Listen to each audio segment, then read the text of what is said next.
it's not necessarily an increase in risk, but it's a pivot into just such a vast area of fear that people can tap into now, isn't it? And Shani, I'm going to come to you now just to give us a sense of really from what you've seen in terms of the change in behaviour, the shift in risk, as Debs is talking about, and where you think now the real threats are, I suppose.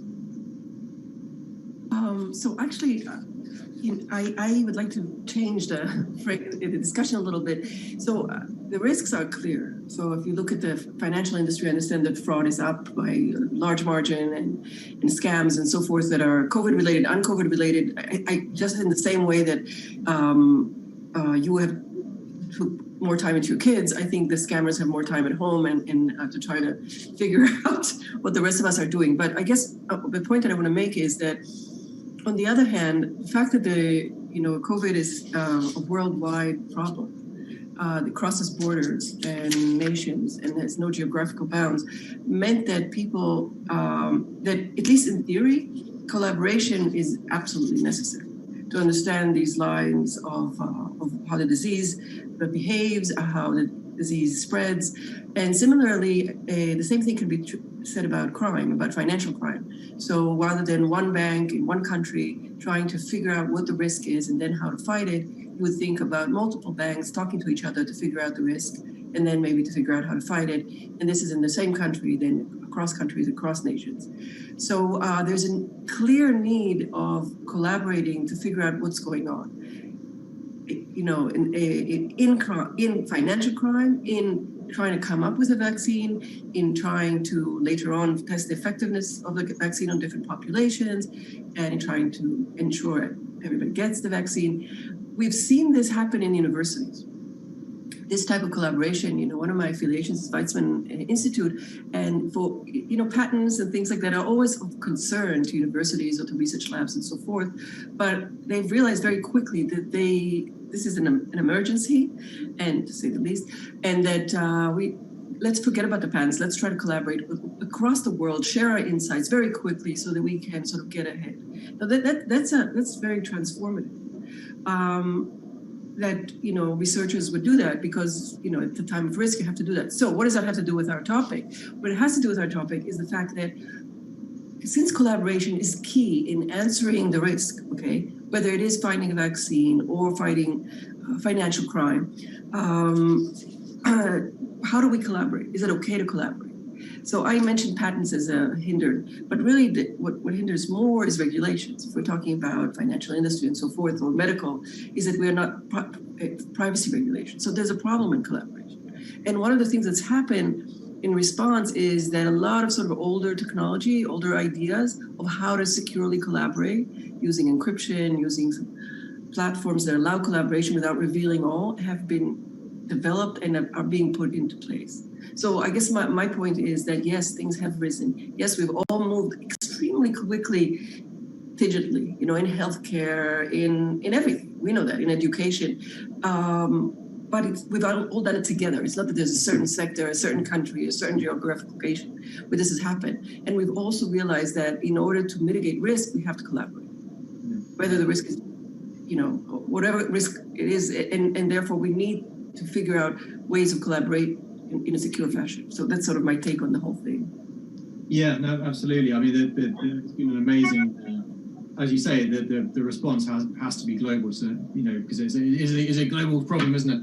And this is something which I guess Ajay, coming to you, which is the Mastercard as a company which does business around the world. You've had to deal with multiple jurisdictions, multiple different sets of regulations, multiple different sets of customers and clients. And it'd be just great to get your thoughts, coming from that really, about how you've approached the last 6 months and what changes you've seen. Hello, Dan. Thank you for having me here today.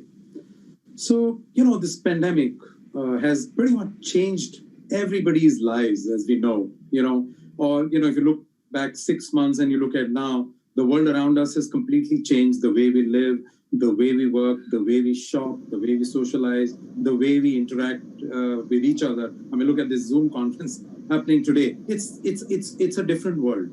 And everything we do is become digital pretty much in a matter of few weeks. what would have taken us in the normal course maybe 5 to 7 years. And payments business is no different. So we went digital in a dramatic way. What would have happened in a matter of years happened in a matter of weeks. So our digital transactions, when the lockdowns happened, went through the roof. From grocery shopping to paying for education to paying for healthcare, medicines, everything went completely digital. And what that needed was to make sure that our stakeholders, our consumers, our merchants, our businesses are able to accept digital products. They are able to do that safely and securely. So we got behind enabling our stakeholders behind the digital tools. The second big thing which we saw in the payments world that changed dramatically was contactless. Now, contactless was doing very, very well even before COVID, but the introduction of COVID to the environment dramatically again changed consumer behavior. There are fears with virus passing around on cash, and contactless is clean, safe, and secure. So that went up dramatically. We saw a 40% increase in contactless transactions. And then here again, we got behind our stakeholders, the merchants, who are enabling shopping for consumers so that they can shop safely and securely. The third thing we saw was a dramatic increase in cyber attacks and fraud. Now, this environment created a lot of anxiety in consumers, with employees, with all the stakeholders globally, and consumers would press on any emails that they would see. Many emails came in as health tests. So it dramatically increased the fraud that we see, and dramatically increased the malware attempts and ransomware attacks in the system. And I think as we look forward, while we have already seen the announcements of vaccine and treatment, and I hope this virus goes away very, very quickly, but we do realize that many of the trends that we have seen now are going to stay with us for a very, very long time, if not forever. And I think the important thing is for us to make sure that we can enable a safe and secure environment as the world changes to a post-pandemic, world that recovers. Yeah, absolutely. Again, it's so important. The interesting thing is that this changed how people are working, and also how people are approaching cybersecurity, probably for the good in the long run. And Deb, just to come back to you, just to go into a few more details of each of your three answers there. But Deb, to come to you first, and then Ajay, I might come back to you. But first of all, Deb, just to talk a little bit more about how the UK's national defences of things like critical infrastructure, which I know is one of the things that you most focus on. How has it withstood the shift? Both, the shift to working from home. Suddenly, all these broadband systems and mobile networks are ever more secure. Energy networks have to be absolutely robust because everyone's at home again, aren't they? So how do you think that's gone in the last 6 months? What's been your takeaway from that? And looking forward, do you think we're now in the right place nationally to withstand anything that's thrown at us, or are you still frantically running around trying to sort of dam the spread of this security crisis? So I think probably the first thing to say is the day-to-day defence of what I call the digital homeland, the sort of the services that underpin in the UK are run by the private sector. So in some ways, there's sort of an interesting question about how much you're asking them to do national security on behalf of the citizen. But actually, a lot of it is just good business sense to manage their systems. So it's a really close partnership. And in the UK, the National Cybersecurity Centre is an unusual body because we are rooted in the intelligence agencies, but we have a public-facing remit. And what we've done in the last 4 years, because we're quite young, we're a new organisation, is to get information out to industry to allow them to better defend themselves in a way that 5 years ago, you can think those headlines about Russian attribution weren't there. You know, they were classified top secret. And the indicators of compromise we get in, day out, and that we push out to industry were classified top secret. But what industry said to us was, effectively, you're giving us too little information, too late, and we can't act on it. And we have to improve.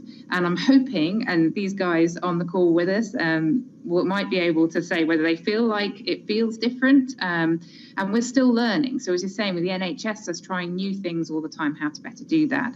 So in terms of how our digital infrastructure stood up, you know, it's our lights, it's our water, it's our transport, it's our ATM machines. You know, all those areas are run by the private sector who we look to partner with, but they haven't fallen over. And that's what I said first up, is I think our infrastructure has been very resilient. But equally, I think what we need to understand is no one has the intent in the UK at the moment to really disrupt that.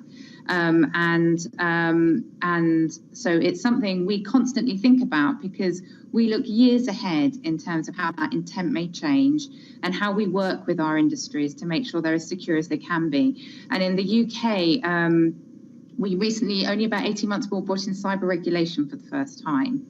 And our regulators are just moving to that space to sort of look at that cyber hygiene. And I know they've recently done their first sweep of those industries. And I think there's a lot more to do. But what we're seeing in the last 18 months has been a huge investment and upskilling, because it's hitting the boards for the first time. So boards for the first time have to comply with the legislative framework that they didn't have to before. So I know Shafi was nervous about regulation. But in terms of cybersecurity, what I feel is in our critical industries, it's seen this jump and actually quite an impressive investment and change in our cybersecurity posture. Yeah. And just one last question before I come to you, Ajay. I mean, in terms, I think that's very much sort of the kind of macro level, as it were, of national infrastructure. But on the kind of sort of more kind of personal level, have you seen criminals try to hijack things like the government's rollout of track and trace apps, for example, with fake sites, fake messages? Are they getting very specific about how they're going about attacking, just you and I in the streets, really? No, absolutely. So scamming government websites, those text messages. I think I certainly received one of those text messages saying I was going to be fined because I've been out when I shouldn't have been. I don't know if you did or other members of the audience did. So no, definitely we saw that sort of spoofing happening. And moved quickly to work with the telco companies and the other internet service providers to block that.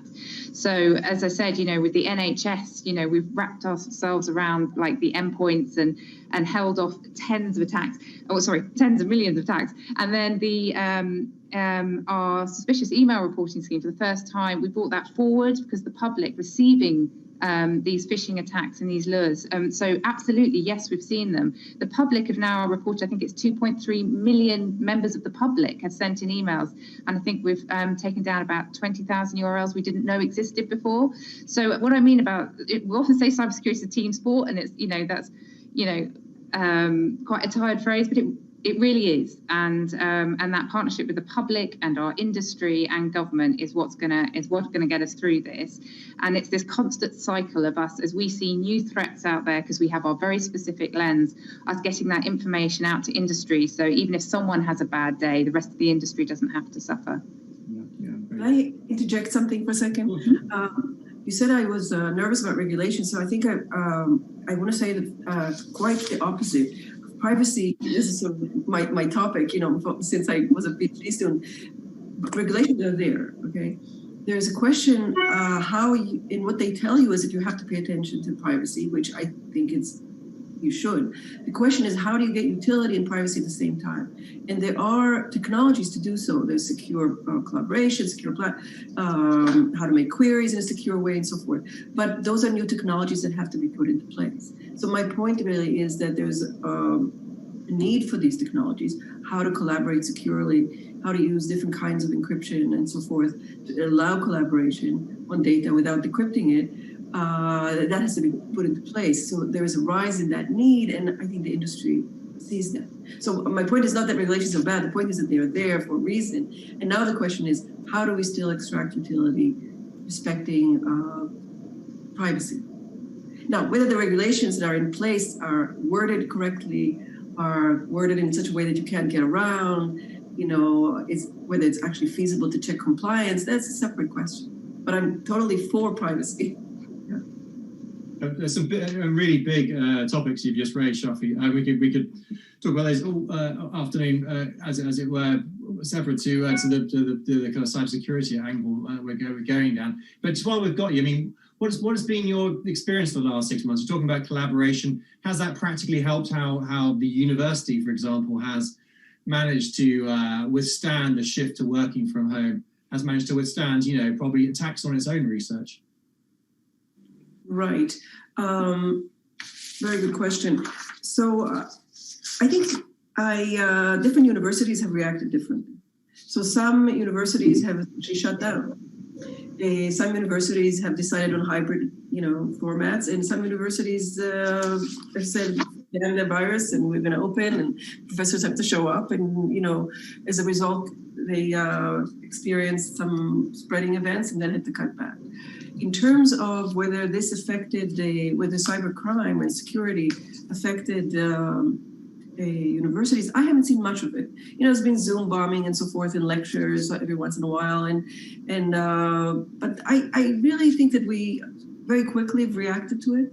With some very, very simple means like passwords and so forth. So another place where you see this problematic is in universities, even though this is not the topic here really, is that there's a question of cheating, actually, where students are remote. And that's been up, at least in Berkeley, I know what the numbers are, it's been up dramatically, because really you're studying offline and there's no one there to kind of oversee you. In fact, we're not allowed to ask students even to turn on their cameras. In the beginning, there were big discussions about how we're going to make sure that people obey the rules. We're going to see where their hands are and so forth. And then pretty quickly, we realized that we can't even see people at all. So this is not exactly crime, but it is a mindset, right, where you can take advantage of the new situation. And by the way, still going back to the previous point, I guess I said privacy, but I'd also mean robustness. So when I talk about crime, it's not just a question of privacy, but it's a question of sabotaging, the whole collaboration, both in terms of outcome or even having it, carry through. So in my mind, that's also part of cryptography. How do you prevent bad agents who are participating in a collaboration? Yeah, which is something, which is not specific to the pandemic, I'm sure, and that's always going to be a concern. I mean, Ajay, coming to you to respond to a couple of those points. I mean, first of all, coming to what Debs was saying, I mean, what sort of new risks? I mean, and you spoke about the rise of crime and fraud within your systems, but what sort of specific risks have you seen? I mean, is it all at a sort of criminal level, or is it kind of more at the national state level, which you're worried about, and the whole systems as it were?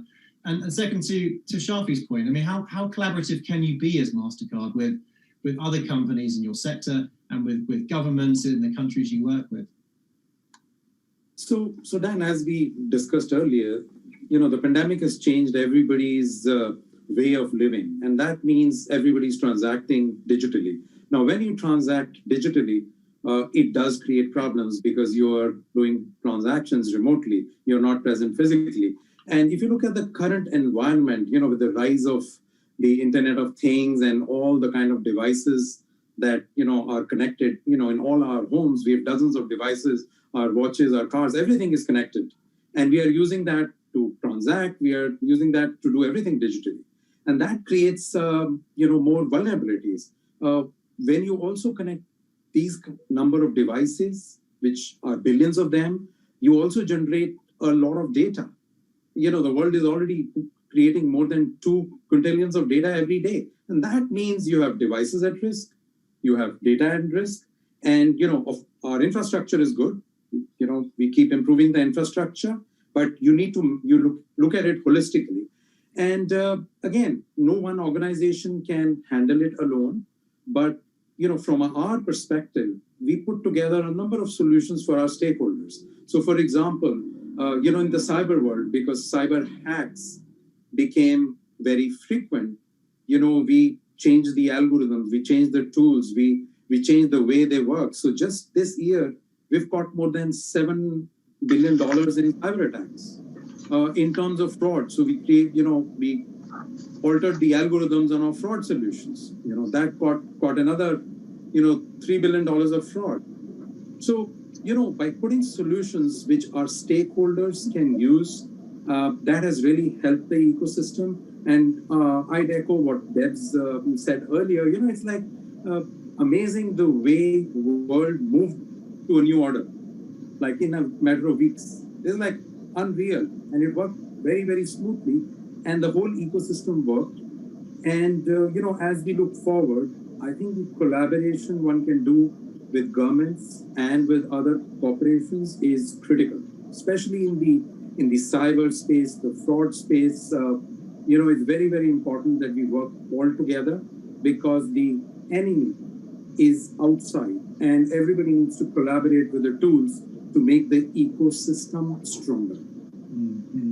Can I say something just about MasterCard? As far as I think it was MasterCard, there was a project before the pandemic about, I think MasterCard and Google trying to figure out people who are sort of in a joint set, there's a set of people who are clicking on ads, and there's a set of people who are buying as a response, let's say in the store, and you'd like to know which people are responding to ads, right? So there's two companies who have information they're both interested in. They would like to know sort of the intersection of them. So that's a form of collaboration. How do you figure it out? So there are cryptographic ways to compute this intersection or the size of it without actually revealing your customers.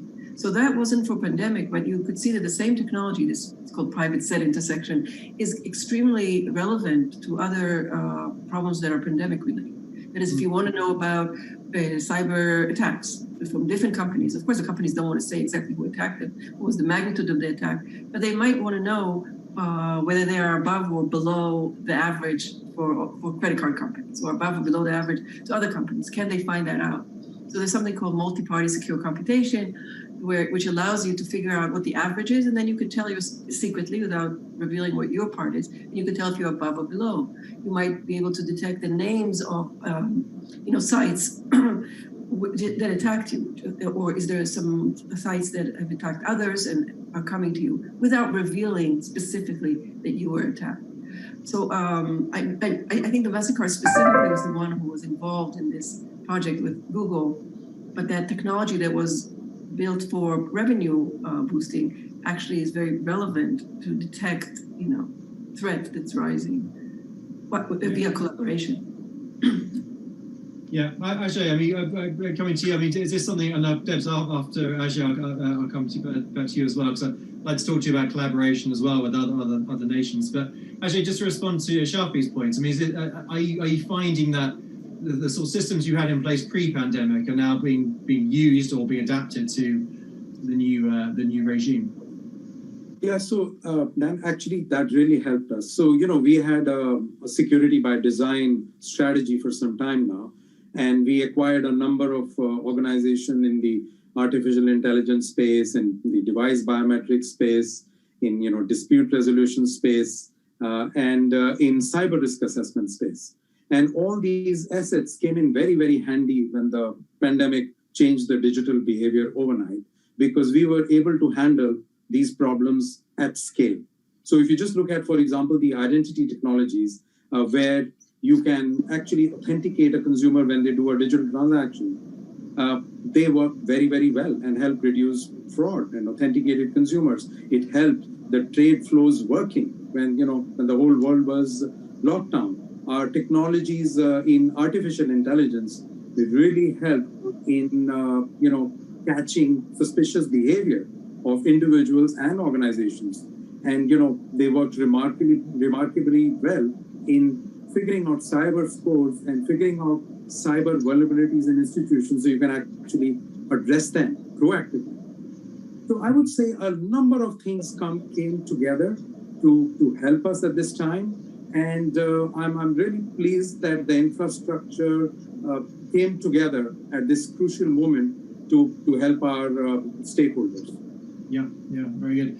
And it's just before I move to Debs, I'd just like to remind the audience to send in questions when you think of them for our amazing panelists, as we'll take Q&A in the last 5-10 minutes of the session, which is coming up in relatively shortly now. So please do send in some questions. Debs, over to you. You had some points to respond. Yeah, so actually a couple of different points actually. So the first was on collaboration. Here in the UK, we have just piloted. So unusually for a bit of government, we sit outside regulation, which is actually, again, a slightly, I think, unusual in the international context, which meant we've recently just piloted something called the Financial Services Cyber Coordination Cell with international group of banks, actually, but those rooted in the UK, to work with government. And I think there's currently, 14 in there, where they share intelligence freely. And we're able to then layer on, obviously, that secret source and able to sort of work as an industry, but in a really trusted way to get preemptive intelligence and reporting out there very, very quickly. So that's something we're looking to see whether we will make, in discussion with UK Finance, to look whether we'll perpetuate that. But actually, it's worked so well over the past year, that kind of collaboration, I think, will look to continue. The other thing mentioned is just how things have evolved over the past year. So as we mentioned, there's a threefold increase in ransomware, but what we've also seen is ransomware moving from just encryption of data to also now threats about releasing, so exfiltrating data. I don't remember, earlier this year, I remember hearing on Radio 4 on the Today programme, a ransomware attacker declaring that they were going to be releasing information if ransoms weren't paid. There's almost this legitimization of their actions being picked up. So that is a move. And the other thing for me, because my interest is very much sort of those traditional utility spaces, we started to see ransomware moving into the operational technology space. So traditionally it's seen as withholding, enterprise equipment and preventing access to IT, but actually now seeing a specialization of criminals as well as states into looking at how you might disrupt like power systems, gas pipelines, and physical kit. So just over this year, that's an interesting evolution in that particular threat that we've started to see. Yeah, it's interesting, isn't it? Because a lot of the problem with a lot of the root of attacks on people's systems isn't necessarily within the remit of the IT department. It's a sort of human error, isn't it? People, basic human error, which will lead to these problems. Personally, I take a very mundane example. I've lost count the amount of times that my children have been on my work computer and doing who knows what, really. So I always reflect on those moments and think to myself, gosh, that's probably replicated around kitchens and bedroom offices around the world. Exactly, and one of those things, and it's something in our home working guidance. So we've put out guidance for industry on the mass move to home working, on how you might secure your systems. That's all freely available on our website. But people are fearful at the moment. They're fearful for their health. They're fearful for their family's health. They're fearful for their own jobs, financial reasons, and information is coming at them from. So we've got quite good radars at picking out phishing if it's from our bank or for Amazon, but actually the information is coming from people we don't know before about things we're unfamiliar with, like furlough, like an NHS app, and we're not familiar with what the real thing looks like. So you're absolutely right. I mean, it's not just the kids getting on the laptop and clicking the wrong thing. It's just us, as adults, we're worried about things. We're worried about a financial situation. We're worried about our health and needing to move quickly and conscious about looking professional and timely and all those factors driving that. Sort of how you bring empathy and behavioural science into your cybersecurity. Yeah. Shafi, can I get your views on this as well? I mean, is it the responsibility of the company, the employer, or is it the individual at home who should be most responsible for the adaptability of their cybersecurity, or is it the regulator and the government that sits above them all? And how do they work in partnership? It seems there's a lot of different factors there. It's a very interesting question. I mean, if you kind of zoom out, the question is, who do we trust? Right? What's the trust model? Do we trust, that has completely changed in this digital reality, given that everything is digital. Are we trusting our computers? Are we trusting our networks? Are we trusting this entity that's on the other side, whether it's a credit card or the government, or I mean, is it this question of identity, right? Are we working with the right, whoever's supposed to be in the other side? And you never think about that, right? We have the Zoom and you think that, we see each other, and that seems to be, we believe that that's who we're seeing. But seriously, there's a basic question over here, who we trust. And once we understand that, I think we need to understand that better, then we can give a better answer to your question. Obviously, individuals cannot be responsible for their own security because they have no idea. They're not digitally literate. And, government, you have to also, governments are you have to trust the government. That the government is this altruistic entity. And I think in this day and age, trust, the whole question of trust, even in government, in authorities, in procedures, is eroded. We see what's happening in the US now in terms of the election. What are you trusting? People, what's fact? Would the courts have anything to do with it? And companies, we've grown to rely on companies, right? Places like Google and so forth. It's like whatever we see, or news organizations, and in some sense, it's beautiful, right? We have this incredibly naive attitude. It's like it's got to work out somehow. Somebody's going to take care of me, and in some way, that has been justified. But I think that once we understand who we can trust and be realistic about it, then we can also answer this question of how do we address it. Because even when you talk about regulations, right? If we look at GDPR in Europe and so forth, part of it is because you want to do the right thing, and part of it is incentives. Is incentives who's putting it in? And that's another question of trust. What are the incentives? Okay, let's have a realistic understanding of it, then we can address it. So sorry that I'm not responding to your question directly, but I'm thinking about it, that if we need to rethink that in a digital world. Even with a doctor, you're in a video conference with a doctor, instead of coming into an office, you take a picture of a skin lesion or whatever it is. There's some trust that this technology works. This technology was developed by some private company. How do we evaluate it later? Let's say with illnesses, how do we evaluate how well these medical procedures actually replace going to a doctor's office? So they're moving, but as you were saying earlier, there's a question around privacy, isn't there? Because just to take a very sort of simplistic point of view, it's I don't want my IT department coming into my bedroom and telling me what to do necessarily. It's not what I want from my company, and there is a separation there and a privacy angle, isn't there? I suppose, which I think will be everyone have to adapt to. But Ajay, before we move to questions, I just want to I just come to you really to get a sense of what cybersecurity solutions are out there for on a corporate level. I think two things actually. Just to step back. First of all, in terms of the threats that you face, what most worries you? Is it human error? Is it mobile devices?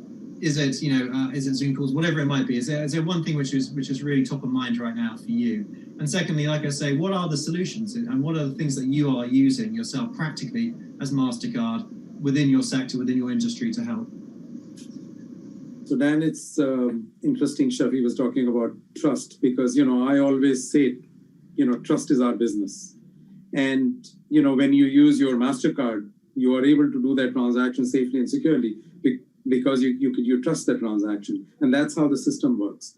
And to your earlier question, which was being discussed, I actually think responsibility by everyone is the only way we can solve this problem. So whether it's consumers who need to be more aware, more educated, whether it's company employees who need to be more aware, more educated. Of course, corporations need to play a major role in making sure everybody is educated and there are proper training programs available. But unless we can actually bring the whole ecosystem up, the awareness level up, I think we will have problems. So I think it's important that message goes that everyone has to be responsible in making the system stronger, because that's the only way we can, create a fully secure digital world.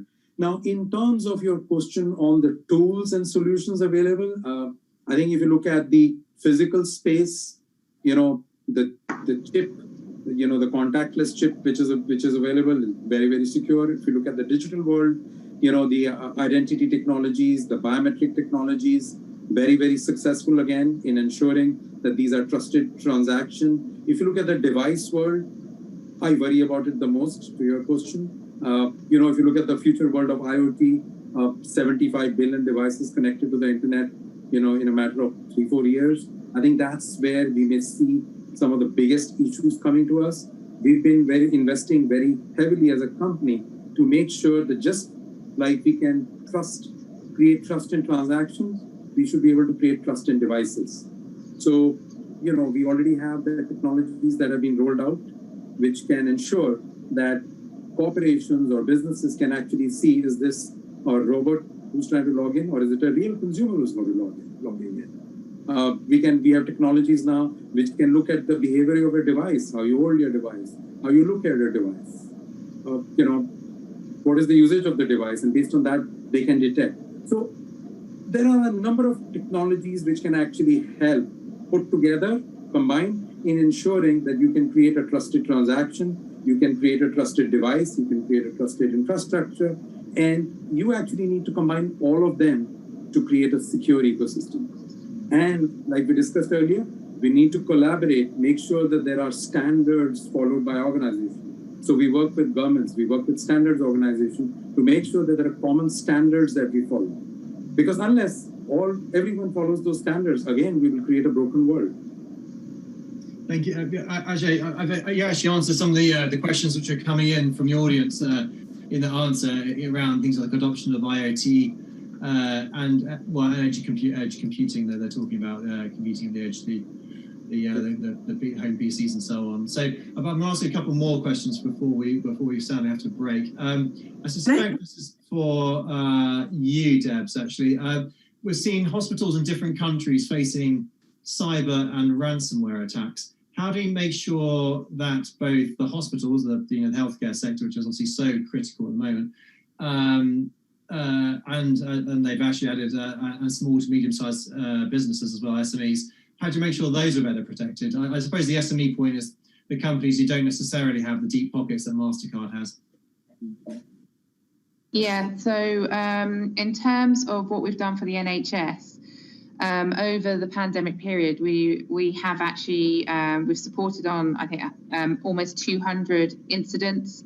We rolled out our active cyber defense program, which is focused currently on the public sector, but looking to go out to the private sector, to 235 of the frontline bodies. As I mentioned, 1 million NHS IP addresses have been scanned, 51,000 potential indicators of compromise have gone into the NHS, and we've shared more than 160 critical vulnerabilities with them, and that's just over the last few months.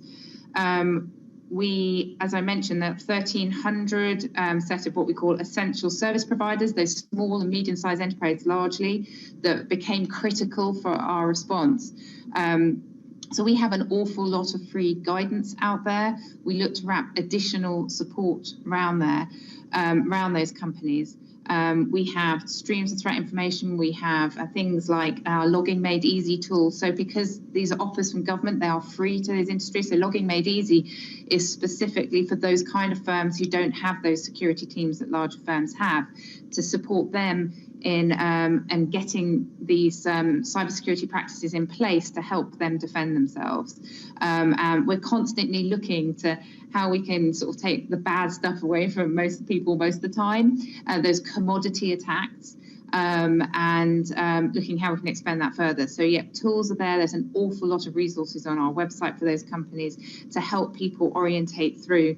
It's specifically aimed at companies who don't have those large security teams that the well-funded larger companies do. Fantastic. And Shafi, just one quick question for you before we have to wrap. Do you think there needs to be legislation and regulations around minimum cyber standards? Is one of the questions. How do we just improve the overall cybersecurity posture? And should the general public just be better educated? Should they get a daily weather report, as someone suggested, in terms of what the cyber risk is? You have roughly 20 seconds. So I'm going to actually use them for a slogan, and that is that in math we trust. So in other words, I think we should have standardized encryption schemes. There's now something called homomorphic encryption, which allows computing on encrypted data, especially when we're moving to the cloud, when a lot of the stuff that we're doing is outside of our home, but it's digitally, and we don't know who's there, so we don't want to trust anyone, but we want to trust the mathematics underlying the infrastructure.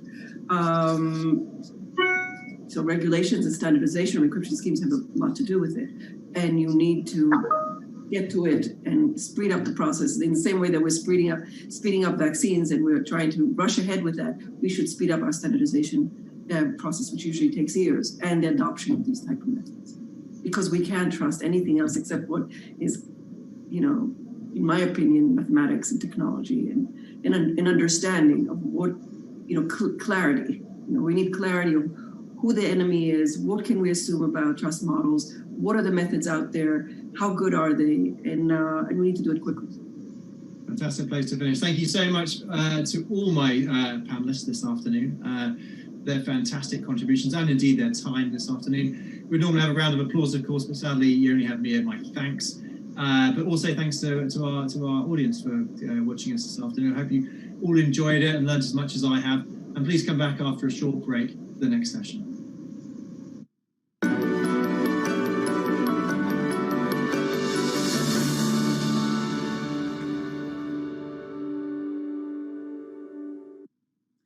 Well, thanks so much, Dan. That was very interesting but somewhat unsettling discussion actually there. I think we probably all knew that cybersecurity had become an issue in this pandemic, but I certainly was not quite aware of just how devious these criminals were. It was really interesting to hear the head of the UK National Cybersecurity Centre there say that pretty much as soon as the furlough scheme was announced in this country, it became the furlough scam, really.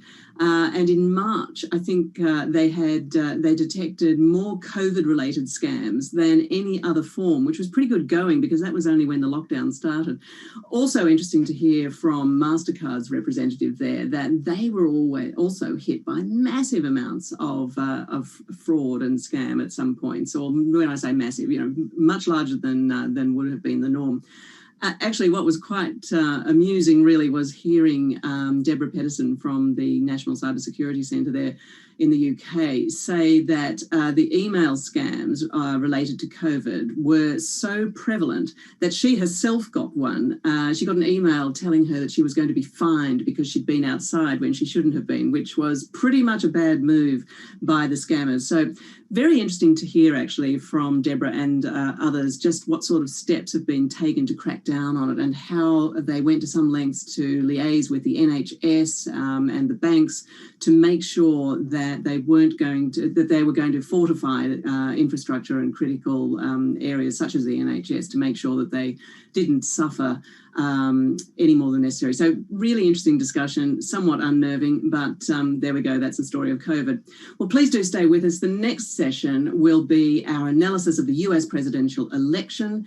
It's going to be chaired by the FT's US managing editor, Peter Spiegel, and he'll be with the co-founders of the FT's very popular Swamp Notes newsletter, Rana Faruha and Ed Luce.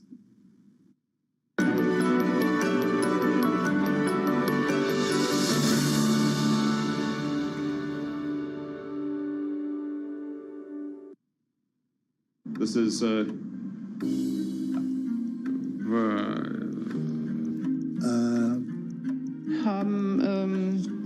This is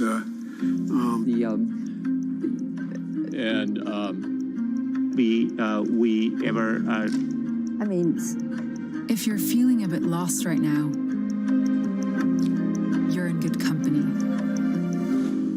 Steer confidently through crisis with the Financial Times.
Welcome back, and hello once again to FT audience members who are joining us from ft.com and also from LinkedIn. We are approximately half the way through today's sessions, and it's soon going to be time for me to hand over to my colleagues in the US for the next part of the Global Boardroom. Robert Armstrong, our US finance editor, will be anchoring the sessions for the rest of the day, taking the reins from our New York studio after our next panel. Now, just before we cross the waters to the US, I would like to take a moment to mention our partners. We have a dedicated tab on our website, that's globalboardroom.live.ft.com. And if you click on that, you can find links to information about our knowledge partner, McKinsey & Company, and our gold partners, Honeywell and the Red Sea Development Company. You can learn more about what they do and their involvement with the Global Boardroom in their individual hubs. And that's also the case with our silver partners, and they are the Africa Finance Corporation, Amundi, Blue Yonder, the European Investment Bank, the Ellen MacArthur Foundation, Huawei, Luxembourg for Finance, MasterCard, NSF, Pinebridge Investments, and Suntory. And remember, when it comes to the debates, we want you to get involved. If you are joining us from LinkedIn Live, you can send questions in via the feed, while Global Boardroom participants can submit questions to our speakers by using the box on the right-hand side of the screen. And if you need any support at any time, you just click on the FAQ tab at the top of your screen or contact us by emailing ftlive@ft.com.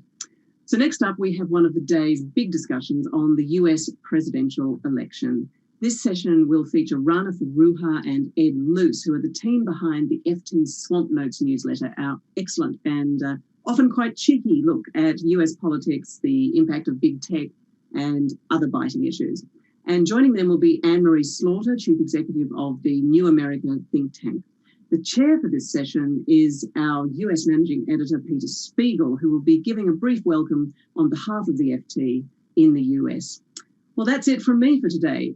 So goodbye from London, and Peter joins you next.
Hello, everyone. My name is Peter Spiegel. I am the U.S. Managing Editor of the Financial Times, and it literally is morning in America, and I want to welcome our U.S. viewers. We started the day today in London, and we are handing now over to our New York studios, and frankly, tomorrow morning we'll be handing it over to Hong Kong and starting that day. So there is at least one advantage to the world of COVID in that we can actually have a truly global conversation moving from Hong Kong to London to New York. So it is New York's time.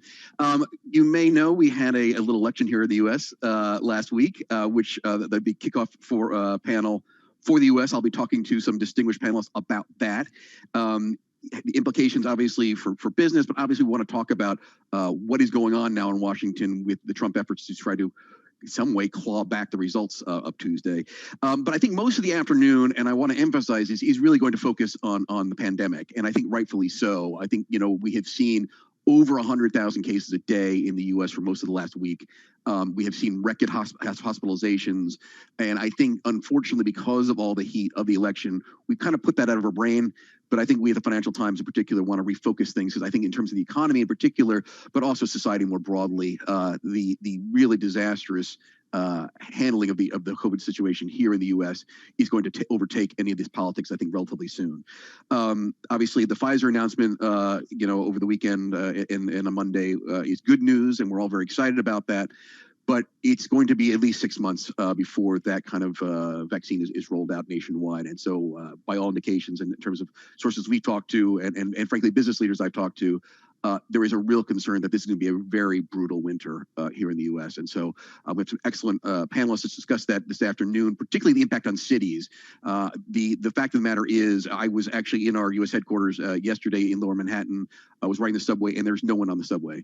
And we've done stories in the U.S. In the Financial Times about the fact that even as our societies began to reopen earlier in the year, the centers of the cities were the last ones to see any benefit to this. And our cities, in many ways, are at risk of dying. The things that make cities great, the commingling, the critical masses, the things that make cities what they are the same things that are killing people now. And can our cities recover? We have Eric Garcetti, the mayor of Los Angeles. We have Andy Burnham, the mayor of Manchester. So some really good panels on that this afternoon. Let me now turn, however, back to politics and introduce our panel, distinguished panel, who's here to discuss Tuesday's events. First, from the FT, our two distinguished Swap Notes columnists, Rana Fuhar here in New York, who writes about money and politics and tech and politics, and in Washington, Ed Luce, who writes about all things Trump, and will have to shift his guys, or at least maybe not for another couple of months, to Joe Biden. So welcome, Rana and Ed. And we were very happy to welcome as well Henry Slaughter, who not only is a regular contributor to the FT, but is CEO of the New America think tank, long distinguished career in academia at Princeton, and most importantly, perhaps to our conversation, spent a couple of years at the State Department during the Obama administration. So welcome all three. Thank you very much for joining us. I want to start sort of with Tuesday's events before we launch into what's going on now, and then talk a little bit about what we can expect from Biden, and start frankly with Rana and Ed. What we kind of learned on Tuesday. I think obviously the polls got it pretty wrong in terms of the margin of victory for Biden.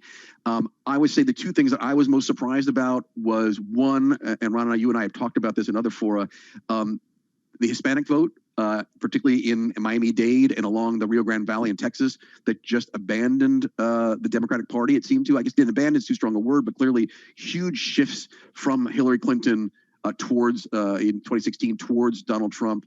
But the other thing which I think we have forgotten about as political commentators and political observers is for much of the last 2 or 3 decades, we talked about the American suburbs as the battleground for American politics, right? The soccer moms we talked about in the 90s.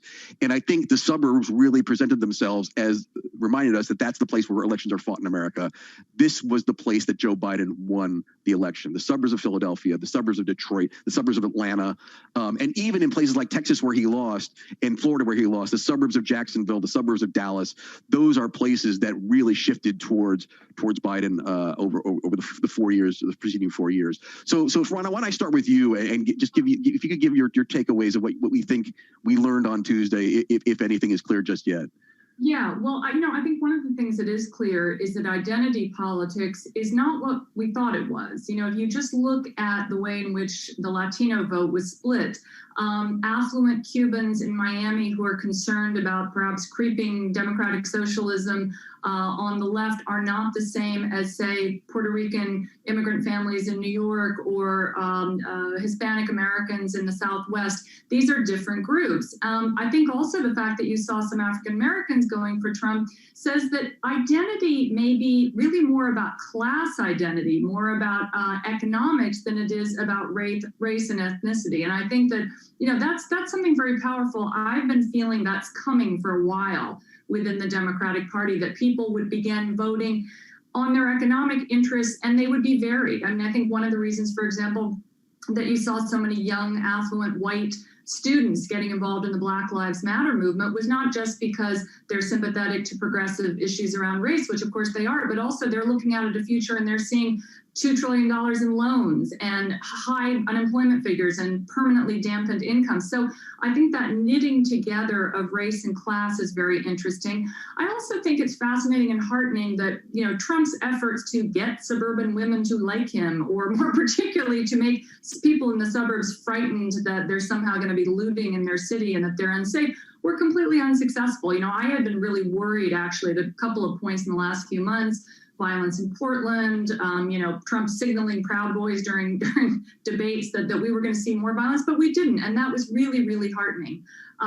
So I'll stop there. I think there's a lot of takeaways, but those are two. Yeah, it's interesting. I mean, obviously, that is the case. Your first point about people voting along their socioeconomic lines as opposed to their ethnic or racial lines is a really interesting one when looking at Hispanic vote. You had made this point to me even before the election about the African American vote, which was still overwhelmingly, obviously, Democratic, but we did see some peeling off of the black vote for Trump. And the point you made to me was, if you are a factory worker in Michigan or in Wisconsin or in Pennsylvania, a lot of them are African American as well, and they have seen their livelihoods undermined by China and that kind of stuff. And as a result, you're starting to see them have the same sort of, you know, again, not to the extent that the white vote in those states is, but in terms of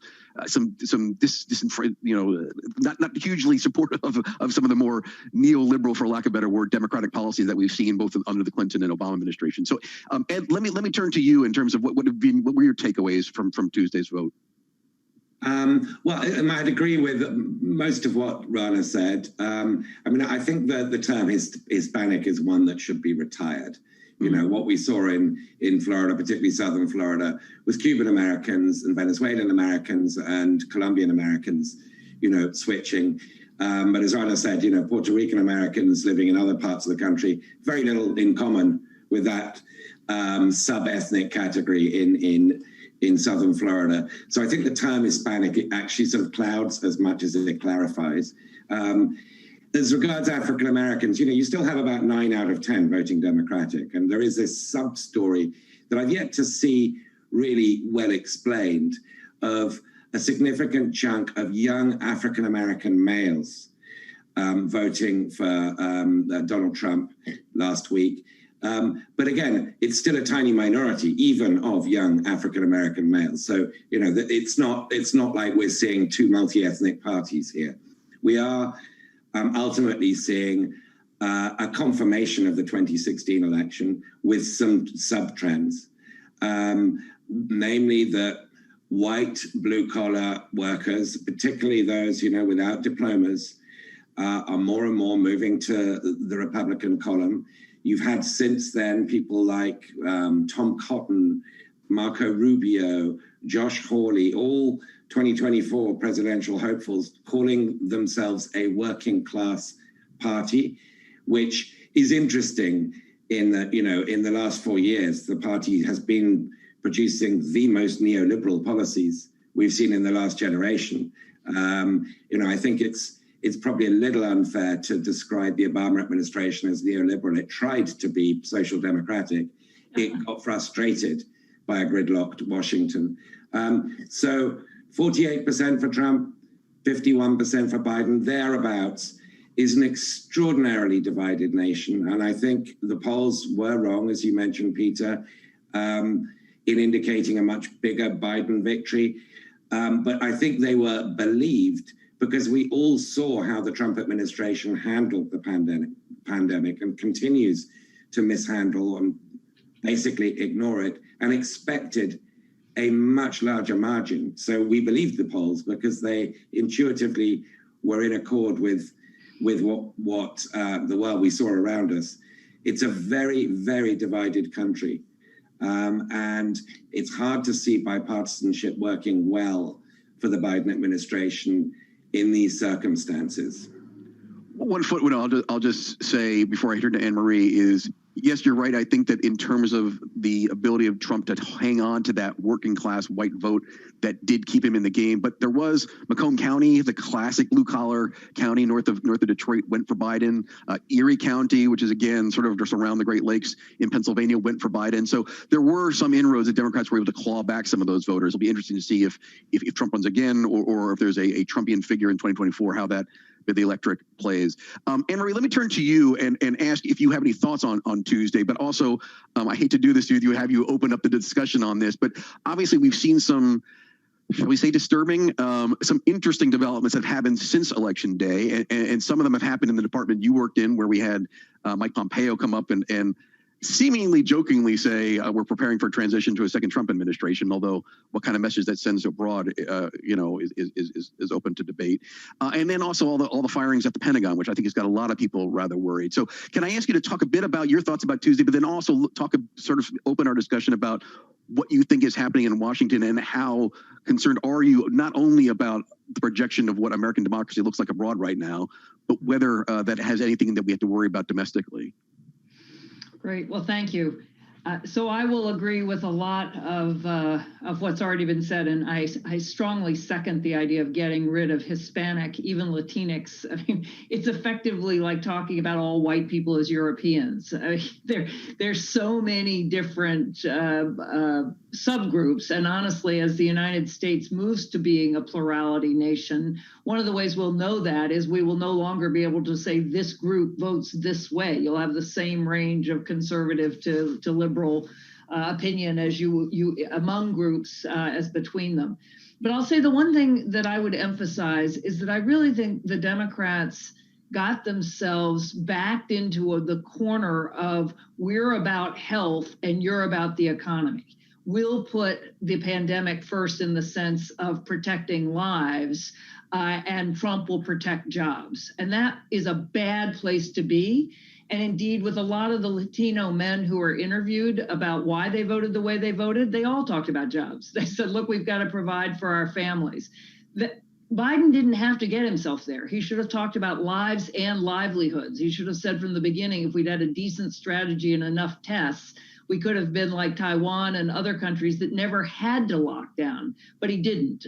So I do think that's a very big factor here, that the way it got framed at the end was, do you put health first or do you put jobs first? And that was a loser for the Democrats.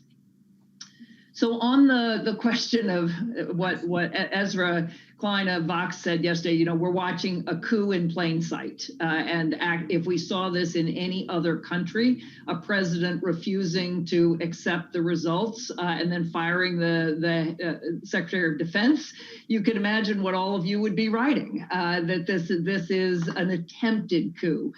I think that is right in the sense of kind of just constitutionally, although we do have to remember that, the election is not certified. The media has called it, but until the votes are formally certified and you go to the Electoral College, the election isn't over. So when Mitch McConnell says Trump's completely within his rights, he's right. And there's no reason, if you're on that side, to start really pushing back until he's done something that is actually illegal, and it's not illegal now. So I'll say two things about the Republicans and specifically about the Defense Department. The way in which all these Senate Republicans are not congratulating Biden, they're lining up with Trump, they are all focused on Trump's voters in Georgia.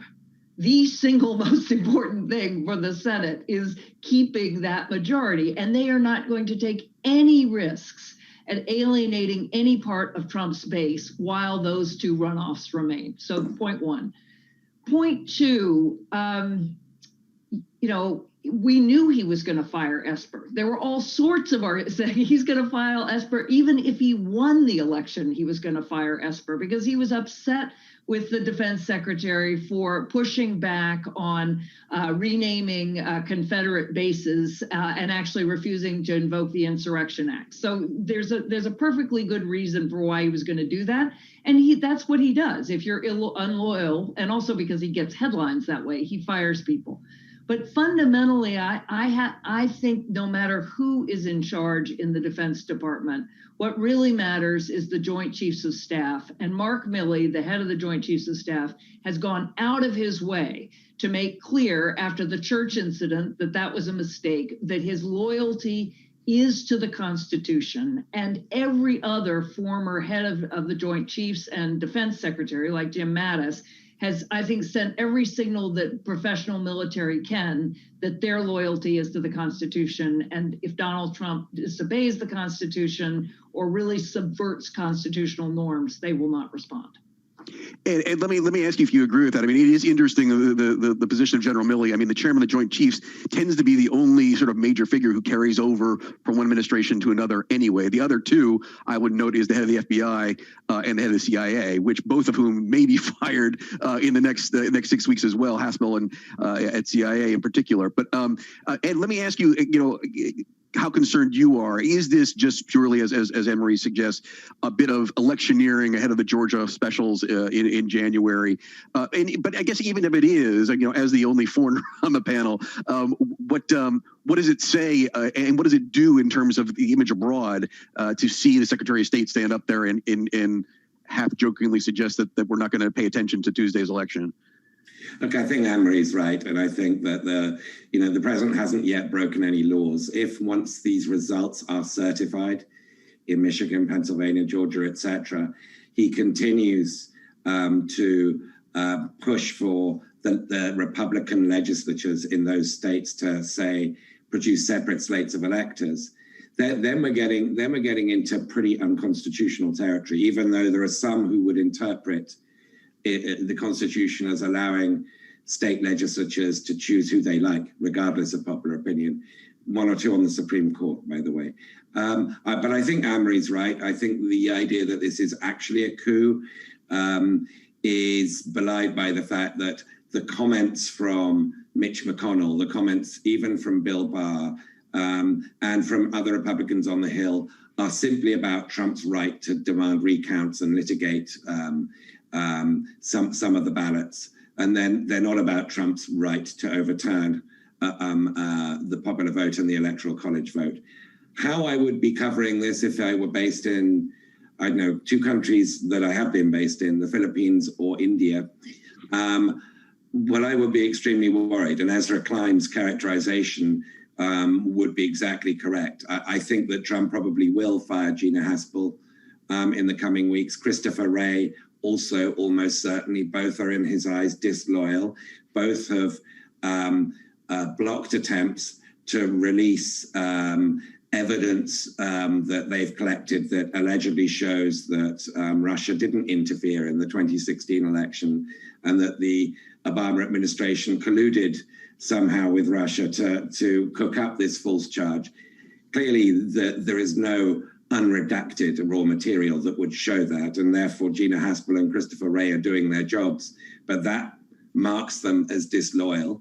And I think if and when they are fired, this whole fear that there is some kind of a coup going on is going to be given a rocket boost, having already fired the Secretary of Defense. So broadly speaking, I don't think there's going to be a coup, but I think the next 70 days are going to test all of our paranoid limits, all of them.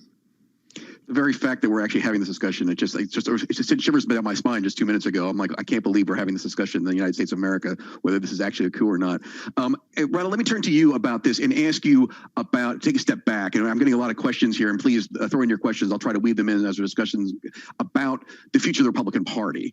And I guess there was an assumption, particularly early in the Trump administration, that, how do I put this delicately, that the crazy would somehow damage the Republican brand. And I guess one of the results of Tuesday is it didn't, because not only did Trump do better than we expected, but clearly in the congressional races seemed to have held the Senate, although obviously we have to know what's happening in Georgia. The Democrats maintain their hold on the House, but barely. Is there a break in the fever at some point, or are what we're seeing this attempt by, as Ed says, sort of these mini Trumps, these Tom Cottons, these kinds of people to sort of inherit the brand Trump? Is this something that we're likely to see for another 2 years? And if so, do you think it's going to be successful? I mean, can the Republican Party maintain itself as sort of the populist, I don't know exactly what you describe, a Trumpian party, and be successful without Trump himself? Yeah, well, or as Josh Hawley tweeted, I think Ron had just dropped out. Oh, Ronnie, you dropped out there very quickly. You said you were quoting Josh Hawley and then you dropped out. Can you just repeat yourself there real quickly? Sorry, yeah, absolutely. I think the fact that Josh Hawley, as Ed said, was tweeting that the Republican Party is now the party of the working class is fascinating. I think truly right now there is no Republican Party, no cohesion without Trump. I mean, he is such a huge character, such a void to fill. I think what's going to happen, well, I think two things will happen. I think he will turn into a pumpkin in January. I don't think there'll be a coup, but he's not going to go away. He will take these followers who really are aligned with him more than anything else and his sort of brand of con man populism. He will continue to court them on social media, perhaps on some sort of a television platform. You're already hearing talk of would he run again in 2024. But I think that within the existing party, you're going to see a runoff between economic nationalists, economic patriots, which would include Hawley, Portman, Rubio. And then you'll have a kind of a middle of the road group, maybe Mitt Romney representing the sort of Joe Biden of the Republican Party that tries to have some kinder centrism. And then I think that you've got the libertarians, Rand Paul, but maybe somebody kind of tries to take up the Paul Ryan mantle. And those are very fragmented groups of the party. I don't see any single one of those being able to really come forward and occupy the space that Trump is in. I think what's fascinating is how this class issue, which we spoke about earlier, is going to play out. And can the Democrats start to reclaim their traditional position as the party of the working class? I would actually disagree a little bit with Ed about Obama-era politics, and I think particularly Clinton-era politics. I think they were quite neoliberal. I think that there was a lot of sense that neoliberal trade policies, letting capital goods, people flow wherever they will, was all going to be good. It was good at a global level, but it left these huge pockets of pain. And people remember that. There's a real felt experience. I grew up in the Rust Belt myself in Indiana. My father ran a manufacturing business through the 80s and 90s. People remember the politics of the left at that time. And so I think Biden is going to have his hands full trying to get the trust back. He's done some of that. We could see that in the election. I think he's a very different candidate than Hillary was. I think that, as Anne-Marie said, in his bones, he's probably more, you didn't quite say it this way, but I think probably more pro-labor, more likely to say want to push forward a big national investment strategy more quickly, deeply, broadly than maybe some of his advisors would. But that is going to be really the battle. Who is going to be able to court those working class voters? And also who's going to be able to deal with the fact that with COVID, all the changes that we knew were coming down the pike, the shift from a tangible to an intangible economy, the shift to all things digital, that's going to put pressure on workers higher and higher up the food chain. So you're going to see a lot of sort of Schumpeterian destruction of businesses, a lot of changes in the labor market. And that's going to, again, I think, knit together these different groups. You might see some 4-year college educated, white kids saying, I feel that I'm in the working class now too. I don't have the prospects I might have. So lots of different things in the mix there. It's not a proper panel until the term Schumpeterian is actually mentioned. So I appreciate that, Rana. And let me ask you to address that, because your book was largely on this topic. And I have some questions from the audience on this, which is exactly what Biden needs to do from a policy perspective to win back those voters. Because whether you agree or disagree whether Obama is a continuation of Clinton sort of economics, you did have Gene Sperling and some of these others who were advisors. There clearly something has happened in that working class voters in America no longer, I don't say no longer, but in less numbers trust the Democratic Party to represent their economic interests. Are there things the Democratic Party should be doing from a policy perspective that a Biden administration should be doing from an economic perspective to sort of claw that back? Yeah, 100%. I laid out in my last 2 columns, I laid out some of the things that I think should happen. Historically, let's just go back even beyond the politics of the moment. Historically, when you're at an economic point right now, where you've had flat wages on average for about 20 years, for the working class, it's been 40 years. You've had low productivity rates. You have a lot of technology out there, but it's not been transformative technology in terms of really creating broad-based jobs. So what you need is the big new thing that is going to push the economy in such a way that you'll get innovation and broad-based job creation. So what is that? It's obviously decarbonization and clean tech. Most economists would say that. Europe's got its plan. China has its plan. if you go back in history, typically at times like this, you have the public sector sort of coming in, as with the railroads, as with the internet, and seeding either sort of by guaranteeing land and resources, or by putting R&D into basic areas that you want to push forward. And then once the private sector is convinced, hey, this is the direction we're all headed, they'll come in. Eventually, you'll get a lot of ferment. Some companies will work, some won't, but that's how you get the new thing. And what I find so interesting, forget about politics, the policy, this is a rare moment when the policy actually lines up very well across interest groups. There is a strange and interesting and I think very opportunistic overlap between the AOCs of the world who want a Green New Deal and defense hawks who are concerned about national security and supply chains. I mean, the plan of green stimulus addresses all of that. Now, how you get these things through with a Republican-held Senate, particularly if McConnell tries to poison the well, that's another question. But I'm optimistic about the clarity of the policy solutions right now. Hey, let me ask you the same question, because your last book is on this topic before I turn to sort of looking forward about on foreign policy. But do you agree with that? Because again, your book was prescient in the sense that you were writing about these things before I think the rest of us woke up to the fact that there was an anger amongst the working classes in the U.S. I mean, is there a policy agenda that Biden should be looking to try to win back those voters? And what would you recommend on that front?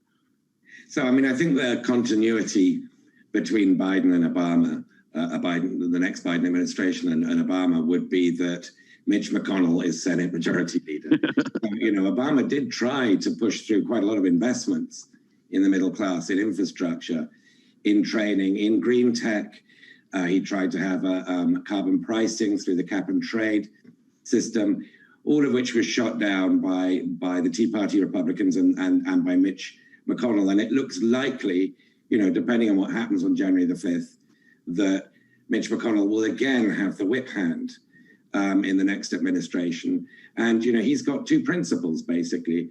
One is nothing with any new taxes, no tax increases, which kind of, destroys the funding for all of Biden's excellent plans, and I agree with Rana, what Biden is, what the Biden campaign laid out was a big program of investment in new industries, broad-based growth, all the kinds of things, that are needed, particularly in a post-COVID economy.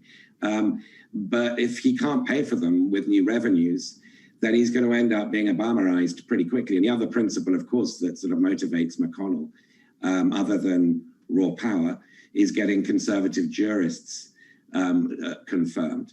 So January the 5th is massively, massively important. And I would agree with Anne-Marie. The reason why others, forget Trump, the reason why others, McConnell included, but Republican senators, Republicans attorneys general across the states are supporting Trump in this stolen election narrative is precisely to keep the base really enthused and primed to come out and vote for Republican candidates in the January 5th runoffs in Georgia. That for McConnell is the game. And it's also the game for Biden. If Biden's going to have a significant domestic impact as president, beyond reversing stuff he can do by executive order, he's got to have a Democratic Senate. Anne-Marie, let me ask you, obviously feel welcome to comment on the economic issues, but I'd like to sort of turn the debate slightly to foreign policy, given we have a global audience here, and ask you, well, two things. Obviously, well, if you would like to discuss what a change from Trump to Biden means, I'd please feel free. I think just to discuss what a Trump foreign policy actually is a challenge in of itself, because there's never been a coherent one. I'm a little bit more interested in what a Biden administration would look overseas compared to an Obama administration, because we were talking before we got on air that I had covered the White House in the first couple of years of the Obama administration, and there weren't tensions, it's too wrong a word, but they're clearly the Biden camp's view of the world, which I would put you in, to be perfectly honest with you, but please, again, disabuse me if you'd like, is somewhat different than the Obama camp, which was, again, to use their own sort of bumper sticker, don't do stupid poop.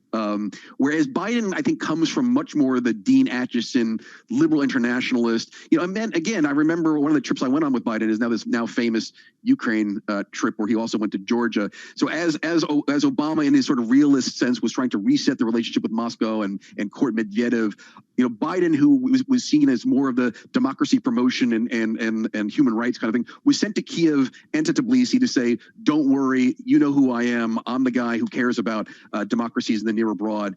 There was, I think, a little bit of tension there. But I guess, obviously, address both things. What does a foreign policy shift from Trump to Biden look like? But I guess, spin it out a little bit, if you could, about what Bidenism means abroad versus Obamaism, because Biden had a much longer foreign policy record, frankly, going into the Obama-Biden administration than the president himself did.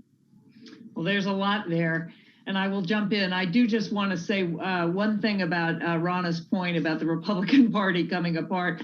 I honestly think we should talk about Trump and his supporters as the monarchist party. Because when you look at a number of people in Trump's base who've been polled have actually said they'd be perfectly happy with Trump as president, then handing off to one of his sons or to Ivanka. This is a view of politics that is so far from anything I've ever imagined in the United States. So I think we should talk about the libertarians, the traditional Republicans, and the monarchists. But let me come to foreign policy. I'll start with the obvious point, which the biggest divide is that Biden is an internationalist and wants to engage the world, an internationalist and a multilateralist. So he wants to engage the world, and he wants to engage the world through international institutions, or at least with our allies. Whereas Trump is basically a 19th century great power politician who doesn't believe in international institutions, believes only in power, and it's America first. And if that means America alone, so be it. I think Biden and Trump agree on pulling troops back in many ways, and I'll come back to that. But that's the only area, and that's sort of, we have to end the forever wars. But that is, Obama would have done the same thing. Biden will engage the world. Anne Hidalgo said, the mayor of Paris, welcome back, America. Well, yes, that's the way Biden thinks of it too. But a Biden foreign policy can be characterized, I think, by 3 Ds. And I'll talk about each one and address your question about where there's a difference with the Obama folks, because there is definitely internal debate among Biden's advisors. But the first one goes exactly to what Rana was talking about. The first pillar of Biden's foreign policy is domestic renewal. It is investment in an infrastructure subject to how many funds that are available, but in infrastructure, in technology, in innovation, in education, and I would actually include equity. But they are very clear that unless the United States can repair itself, it can't lead, and it certainly can't compete with China. And right now, we're already seeing countries around the world saying, hey, the autocracies did a better job with COVID than the democracies because of the horrific job the United States has done, and Britain also. But if you then push that forward, look at the state of our infrastructure, look at the state of our education, look at the state of our healthcare system. So that's the first area. But that includes an industrial policy. And again, Rana said it's absolutely right. I mean, China has now this new dual circulation model where they've got one model for sort of the economy, of the export economy, and the other a much more self-reliant economy. The United States will have that too. That is a place, though, where you've got some folks who were in the Obama administration, but who want to do more than just restore the Obama worldview. They really do want to push further, and they're looking at how to compete with China, and they want to do it through an industrial policy. The second big change is that Biden's going to focus on democracy. Now, you can say, and I think you're right, look, this is the throwback to the Cold War. Biden wrote a piece for Foreign Affairs where he talked about the free world. My children think the free world is a rock group, right? They have no idea what free world means in the way Biden uses it. But he says in that piece, that's not just our past, that's our future. And Tony Blinken, who will be National Security Advisor, or maybe Secretary of State if Susan Rice ends up National Security Advisor, Tony Blinken wrote a piece with Bob Kagan kind of amazingly, Bob Kagan, the neoconservative pro-democracy person on the right, saying we need a league of democracies. And Biden will convene a D10, which is our G10, the G7 plus Australia, India, and South Korea. Will focus on once again mobilizing democracies as the way we're going to compete with China and advance our interests in the world. That is a long way from Obama. It really is. And there, it's again some new thinking.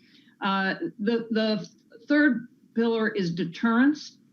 And here you're going to see, I think, deterrence with dramatic modernization of the Pentagon. The other person I would absolutely bet on will be Michelle Flournoy at Defense. She's written a lot on updating deterrence and effectively on updating our military capacities to make China think really hard in terms of the cost-benefit calculation to doing anything with respect to denial of access or cyber attacks, or any action in the South China Sea. So if you look at those areas, some of that democracy looks like a throwback to the Cold War. Yes, but definitely updated. Industrial policy, I think that's Biden appealing to the working class, but also just recognizing what we've got to do. Deterrence, again, throwing back to the Cold War, but a much more modern way of doing that. Last thing I'll say, I do think where Biden agrees, or at least Biden's advisors agree with Obama, is we no longer see the Middle East as an essential strategic area. You're going to see troops coming back and effectively probably less hands-off when it comes to Turkey's role and Russia's role than Trump, but definitely not feeling like that's got to be one of the centerpieces of our foreign policy. And let me ask you sort of the same question. I mean, the pillars, the four pillars that Anne-Marie discussed, the one I'm slightly obsessed with is number 2, this democracy promotion sense, because that to me is where the traditional Democratic Party that I grew up with, tends to sit. And I think to a certain extent, the push for democracy promotion was really damaged by Bush using that as the excuse in Iraq, right? It was sort of democracy promotion at the point of a gun, which meant that no Democrats could ever touch it again, which is part of the reason Obama didn't. But it'll be interesting to see Biden bring that into the mainstream of the Democratic Party again. But can I ask you to address whatever point you want to pick up from Anne-Marie's 4 points? But also I have a question from the audience here, which I think is worth addressing as well, which is, obviously Trump did not begin the global populist movement. We had Hungary, we had other countries moving in that direction before Trumpism, but certainly he has helped Poland, the Hungarians, even Erdogan to a certain extent in his populist tendencies, and obviously Boris Johnson. What do you think is the future? What is the impact on, the question is, what is the impact on the global populist movement, the fact that Trump actually lost? So your views on Bidenism as a foreign policy, but also if you could address how a Trump loss will affect some of those populist movements abroad. That's a very good question, the populist one. I'll get to it in 1 second. Just to deal with Bidenism as a foreign policy, as Anne-Marie sort of prefigured, there's going to be a conference of democracies, a summit of democracies next year. The Biden transition, already planning that. I believe it'll be probably around spring. And I think that is a very marked difference, not just from Trump, but also from Obama, and also perhaps an exorcism of how Bush contaminated such efforts amongst what I will call Truman Democrats.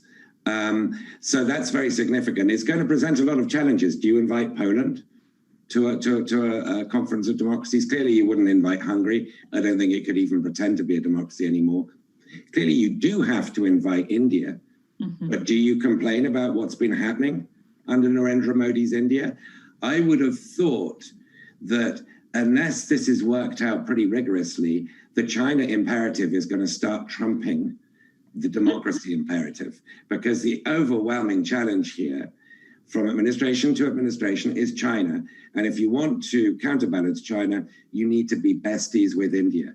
And therefore, you can't complain about Kashmir. You can't complain about not too much, because India will then not play the role of natural ally that we want it to play. So the democracy thing, I think, is important, at least in emphasis and in theory. But in practice, this is going to be very difficult to work out. I think the most important difference between Biden and Trump and Obama is that he loves talking to people. He really understands the constant gardening of diplomacy. He's a relationship person, and relationships matter hugely in dealings between different governments. And that's going to be a big change. And I think it's going to be a smiling American face towards the world, which has some bearing on that last question you asked about populism. Because I think that American democracy as a brand, even if things are going terribly wrong here and getting McConnellized morning, noon, and night for Biden on his domestic agenda, there is just going to be a brand refresh, which is odd, coming from a 78-year-old new president. But Biden is very much the friendly, approachable, entirely plausible face of democracy. And I think that it's hard to measure what that impact will be. I don't think it'll have the slightest impact, for example, on Modi's India or Erdogan's Turkey. But I do think that Trump's defeat is going to be pretty bad news for populist parties in Western European democracies. I think it's bad news for Nigel Farage. I think it's bad news for Boris Johnson, for Marine Le Pen and others. And I hope it's bad news for Poland and Hungary. Rana, can I ask you to pick up the China bit of what Ed was talking about? Because obviously it's the elephant in the room. And as you point out, Biden in the Democratic sort of ecosystem comes from a much more old-fashioned pro-union, pro-labor kind of bit of the world, which has been one of the interest groups that have banged the table the hardest on China. So, there is a sense that Biden may change the rhetoric, but not necessarily change the policy, although perhaps less tariff oriented. Just curious what your view is, because China is such a domestic political issue as well as a foreign policy issue, what your view is on how Biden may be different on China, vice Trump, vice Obama. Well, two things. I think tonally he's going to be much better. And I think that, as Anne-Marie and Ed have pointed out, he's going to work with allies. And that's crucial on China. I mean, one of the things that Donald Trump really bungled was not getting the Europeans, in particular the Germans, on board with any trade disputes with China, because these issues have existed for 20 years now. American companies, European companies have been complaining about the same things for 20 years. In fact, to Obama's credit, there were a few big multinationals that came to him and said, look, our IP is being stolen, we're having a hard time in China. And he said, all right, let's take it to the WTO. And the companies, of course, didn't want to put their names to it. There's always been, and it's always amazed me, frankly, as somebody that's been going to China for 20 years, this sort of willful blindness. Oh gosh, let's just get another quarter of growth out of the market before we really upset the apple cart. But, it's been clear for a while now that the percentage of the economy that is under state control in China has been roughly steady at about a quarter, give or take a few points over the last 20 years. So despite all the rhetoric about liberalization, the Chinese have a model that they're very comfortable with.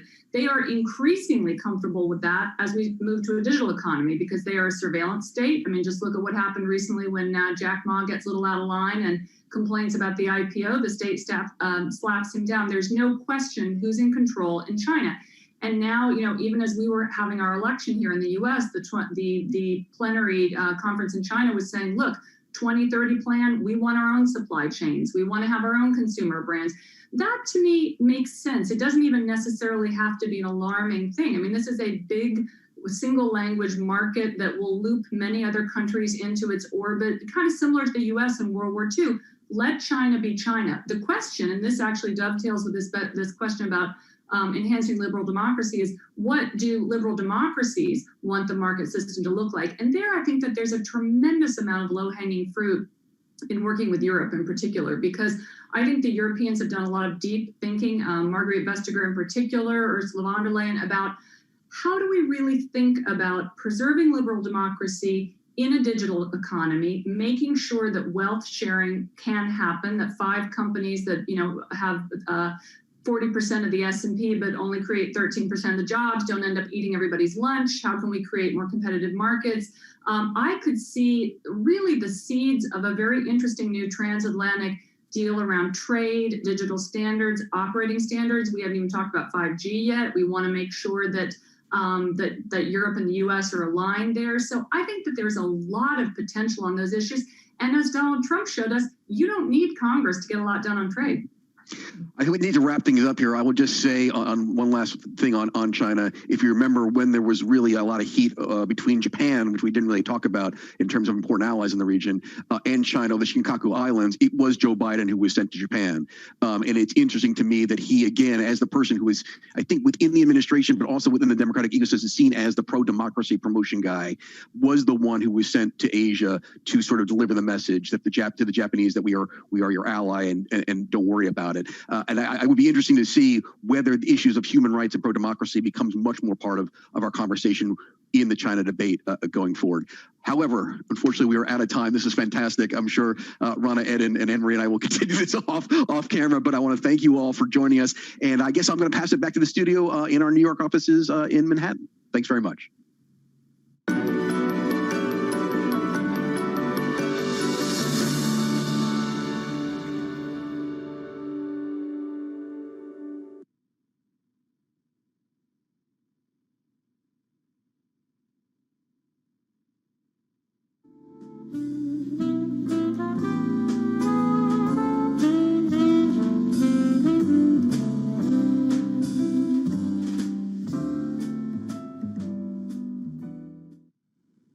Hello, everyone, and thank you to Peter, Rana, Ed, and Anne-Marie for a really enjoyable session. I'm Robert Armstrong, the FT's U.S. Finance Editor, and I'm delighted to be anchoring the remaining sessions of the Global Boardroom today from our New York studio. I thought that was a very stimulating session, especially the reflections on how what's going on now in the United States will be echoed in other places all over the world. What the next 2 months, while the two administrations are in transition, mean for the global environment. Coming up next is a very topical look at the future of work. Please stick around.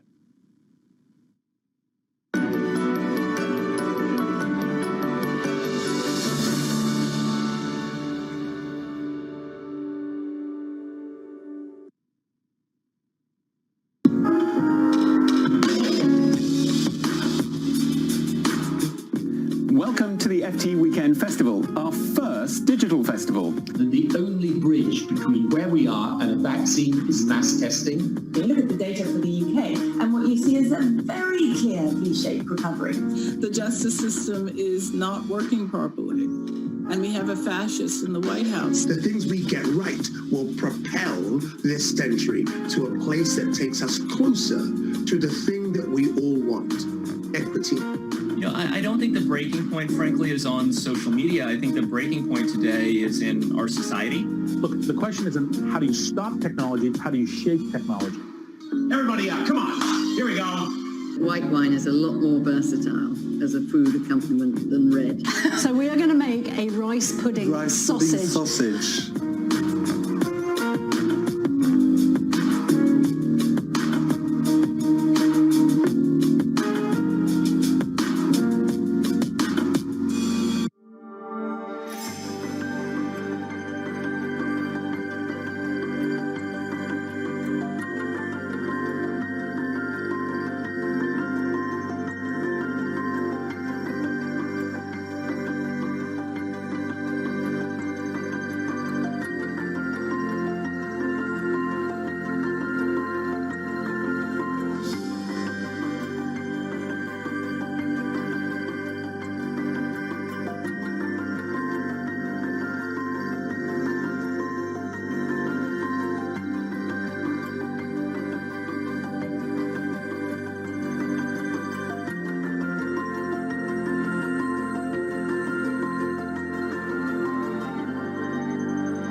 Welcome back.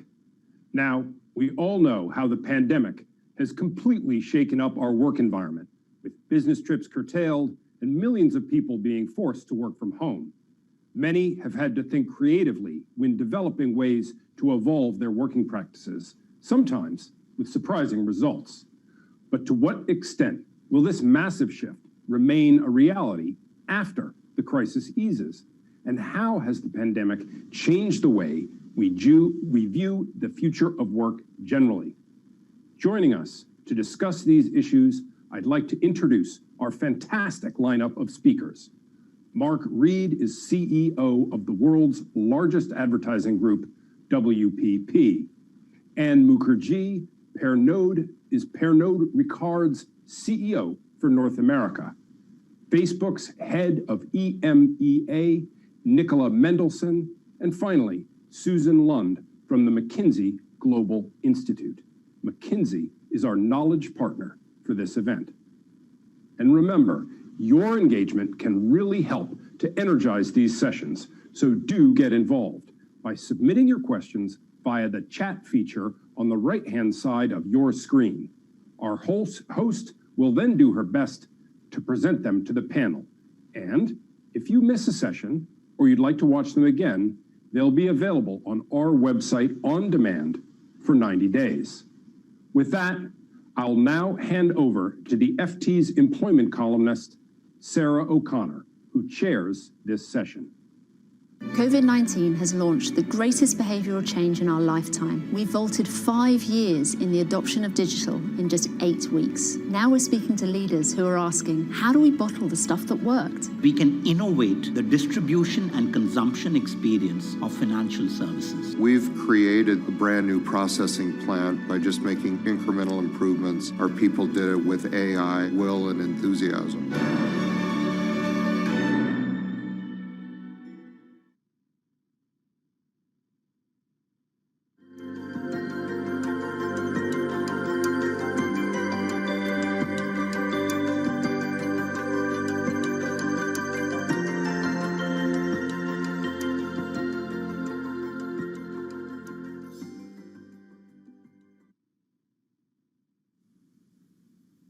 Hello, everyone. Welcome to this session. I'm absolutely delighted to be here and to have such a fantastic group of people to discuss this topic with. I think the future of work felt like a really live topic before the COVID-19 crisis. We were all talking about it and thinking about it a lot. There was a sense that many of us had that we were starting to live through a fourth industrial revolution that was going to change the way we worked. And then, of course, COVID-19 happened and created a seismic and immediate change in the way most of us really had to conduct our working lives.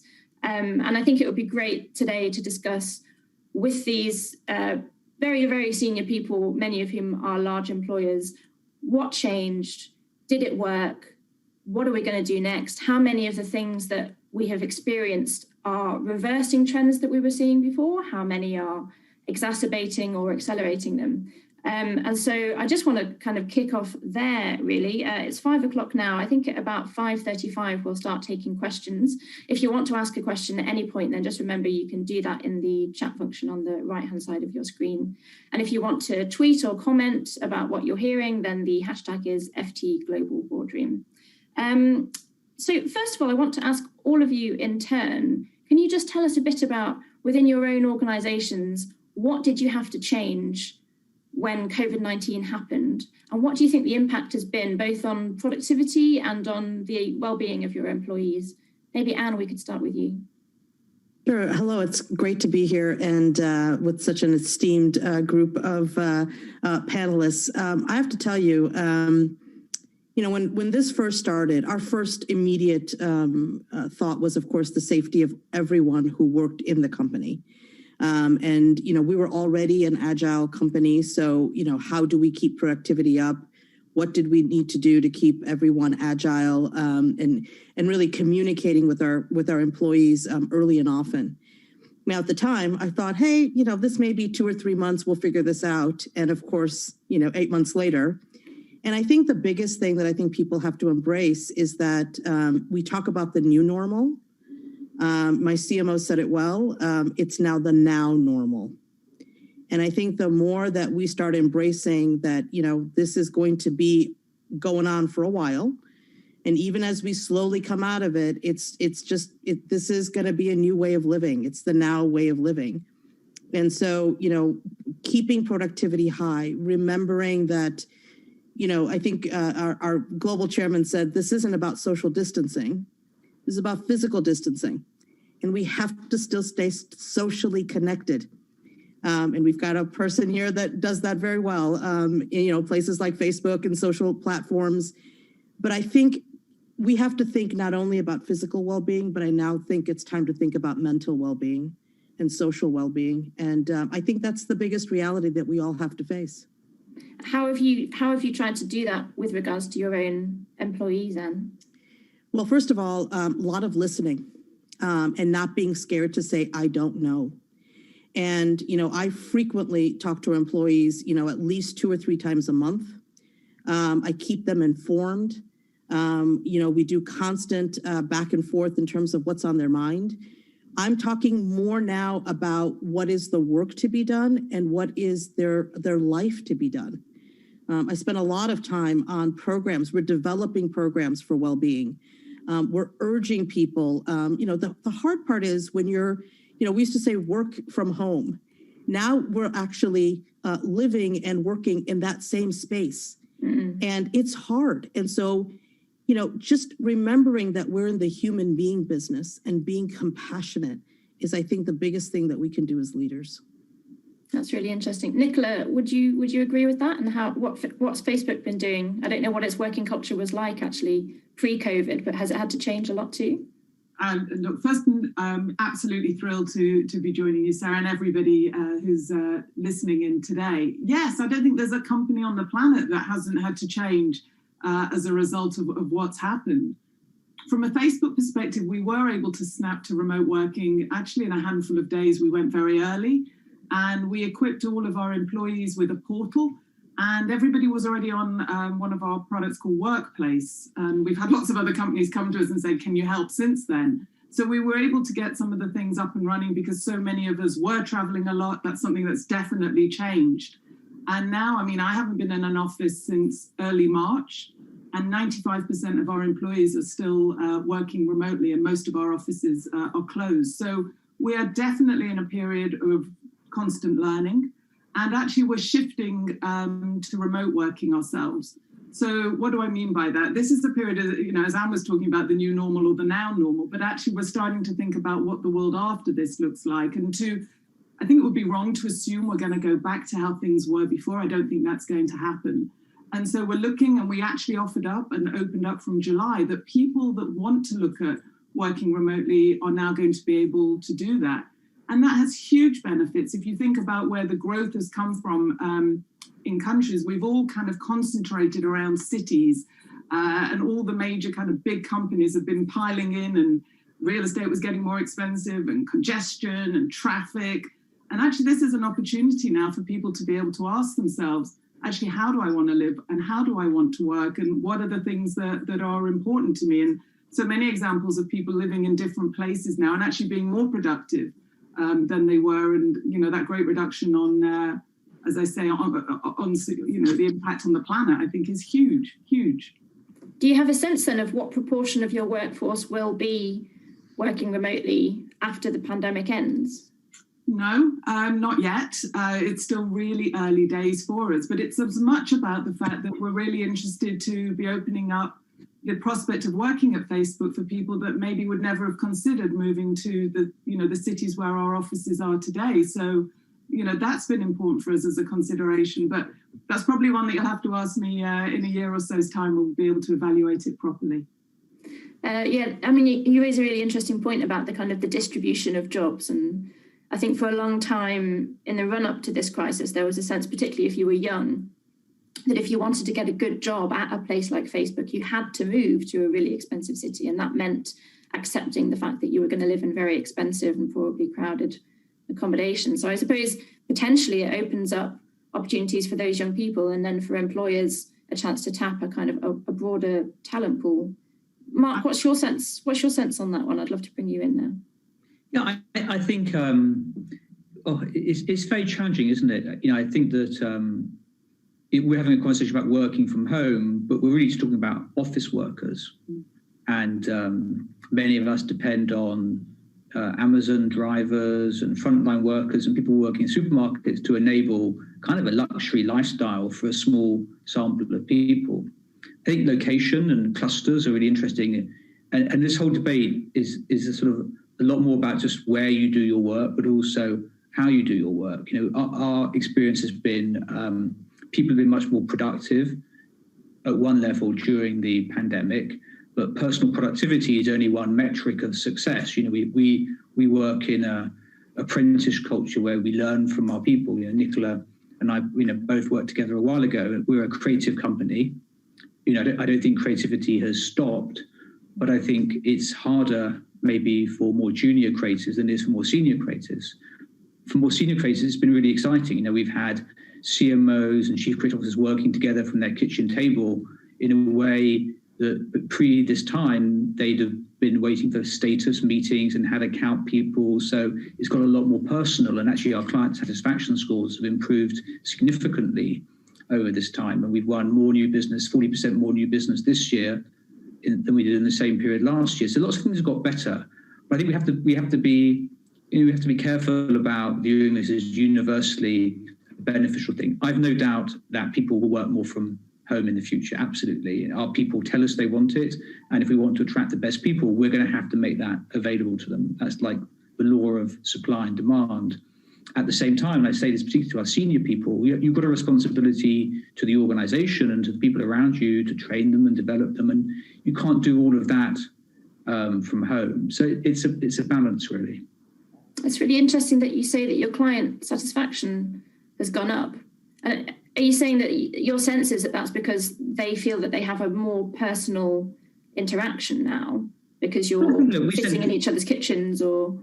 Yeah, I mean, look, we sent 100,000 people to work from home over a weekend, and the fact that they did it is, I think, incredible. I mean, we used to take 6 months to plan an office move, and we moved the whole company in 3 days, right? And we didn't have to negotiate who sat where, obviously, or maybe they did, but they did it at home on their own, who got the kitchen and who got the bedroom.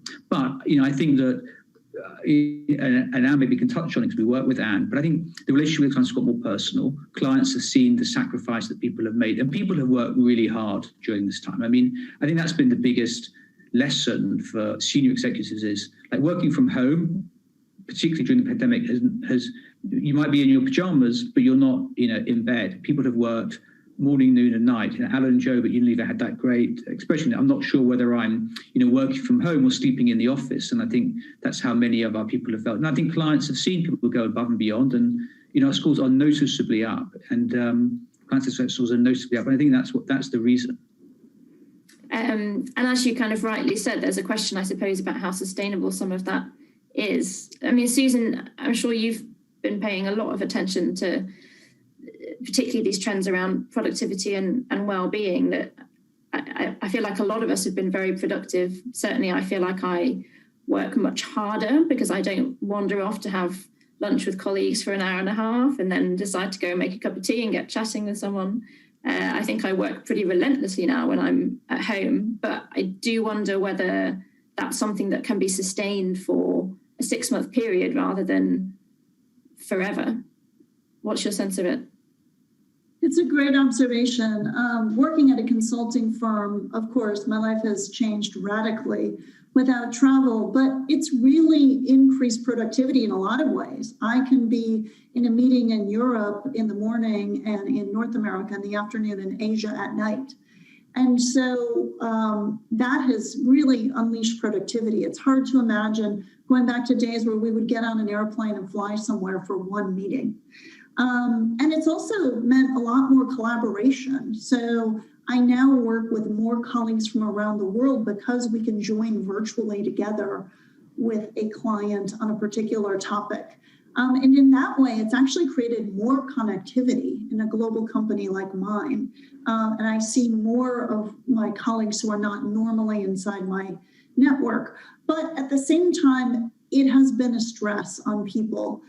It's been hard. We have new associates and analysts joining in a remote world. And so while people who have been around the firm for 20 plus years like myself have found it delightful, people just joining an organization really do struggle more. So it's going to be a challenge on how do you create a culture and what new ways, how do you use these virtual tools like Zoom to try to replicate while we're still needing to work from home, some of the social cohesion and sharing values and culture. And I think that's going to be the challenge over the next, say, 3 to 6 months until we're in a world where we'll have a choice of what do we do at home and when do we get together in the office. Andy Haldane, the chief economist at the Bank of England, gave a very interesting speech. I think it was last week or the week before, where he talked about the idea that many of us who've been in our jobs for a while have already built up social capital at work. We know who everyone is. We know how those relationships function. We know how to talk to different kinds of people. But obviously, if you're just coming fresh into an organization, you haven't established that. It's a really open question as to whether you can do that through something like Zoom. It's just, I feel like establishing those relationships in the first place, we are as humans just naturally used to doing that face to face. That said, I mean, some young people, of course, have lived an awful lot of their lives on social media already. Maybe they're more used to creating and sustaining friendships through technology. I mean, Nicola, I'd actually like to ask you quickly, what's your sense of that, whether young people do struggle with entering the world of work like this, or whether actually the fact that they are the Facebook generation helps them in a way? Well, I think there definitely have been people that are thriving in this environment, and I think it's already been touched on that there are people that are really struggling. And I think one of the big challenges in running business is how we do support our employees, because I think everybody's used up that adrenaline that got us through the first part, and now it's really about making sure that we, if you like, grow new digital muscles. And I think the companies that will do well as we come out of this are the ones that first and foremost are thinking about their people. They're thinking about how they can able them to work in this hybrid way of working, utilizing the tools that are out there. And I don't think it matters if you're young in career coming in or been around for a while. I think the challenges are there for both. And so some companies were better placed to be able to adapt to it, and some just weren't ready for it. And we're seeing one of the things that's a really interesting trend that we're seeing in conversations that I've been having is that we're seeing that the IT department and the HR department are coming together much closer now, as that need to constantly communicate with the employee workforce. And it doesn't matter if they're office-based or if they're on the shop floor, so to speak, that everybody needs to be communicated with, and actually digital does allow that. But the other challenge that, was just talked about a bit as well is the challenge on mental health, and especially in the Northern Hemisphere as we go into the winter months. I think that's something that really is at the forefront of a lot of leaders of companies thinking about how we help and give more support to our people, especially in this area. Doesn't matter if they're young or old or new to company, old to company. I think that's going to be a pretty pressing problem. And it's much easier to go under the radar, I suppose, isn't it, if you're struggling with your mental health when you're working at home. I just want to move. I'm conscious I would love to talk about this the whole time, but I'm conscious that it's already 5:15. And another big trend that we were obviously seeing before COVID was a shift towards automation in various areas of the workforce. And I wonder what this experience will do to that trend. I suppose in manufacturing, for example, we were already seeing more use of robots, but in a world in which pandemics are going to keep happening as we think they are, having more robots might be more useful. I mean, robots don't catch viruses. Anne, I would love to ask you about this, because obviously you run a company that has a large amount of manufacturing. We do. And what's interesting in the spirits industry is that, it's one of the industries that we faced a lot of setbacks because bars and restaurants are closed, but a lot of that has shifted in home. So, our manufacturing plants are running 24/7. It's hard to keep up with demand right now. And that is forcing our industry to reevaluate so many things. Keeping our workers safe in plants, thinking about how we do bring in things like automation and, how do we separate our employees so they have safe distances between each other. We're rethinking how we do shifts. We're rethinking almost everything. And it's not just automation in manufacturing. I think this digital and this world of technology is revamping the way people are even ordering spirits. E-commerce was something that was, very much in its infancy in this industry. In 6 short months, we're seeing triple-digit gains every single week. For some of our customers, it went from 5% of their business to over 50% of their business. So technology, automation, everything is now, it's not just hey, we'll figure out a work plan to get there. It's how do you do it now? And the one thing I would say, though, is I think we have to remember we're still all human beings. And, one thing I would say, and think about it, for some of the people who are in the audience who are probably too young to remember this, but, first there was the fax machine. Went from the telephone to the fax machine. Then we went to, overnight delivery. So, now I can get things the next day, right? Then we went to email. Oh my God, I can actually talk to people real time. There has been an incredible progression in terms of pace. And I think now in today's world, we have to now think about this increased pace of work. What should be our pace, our expectations around pace? Because if we don't, it's going to become a drug. Because we could keep going faster and faster and faster.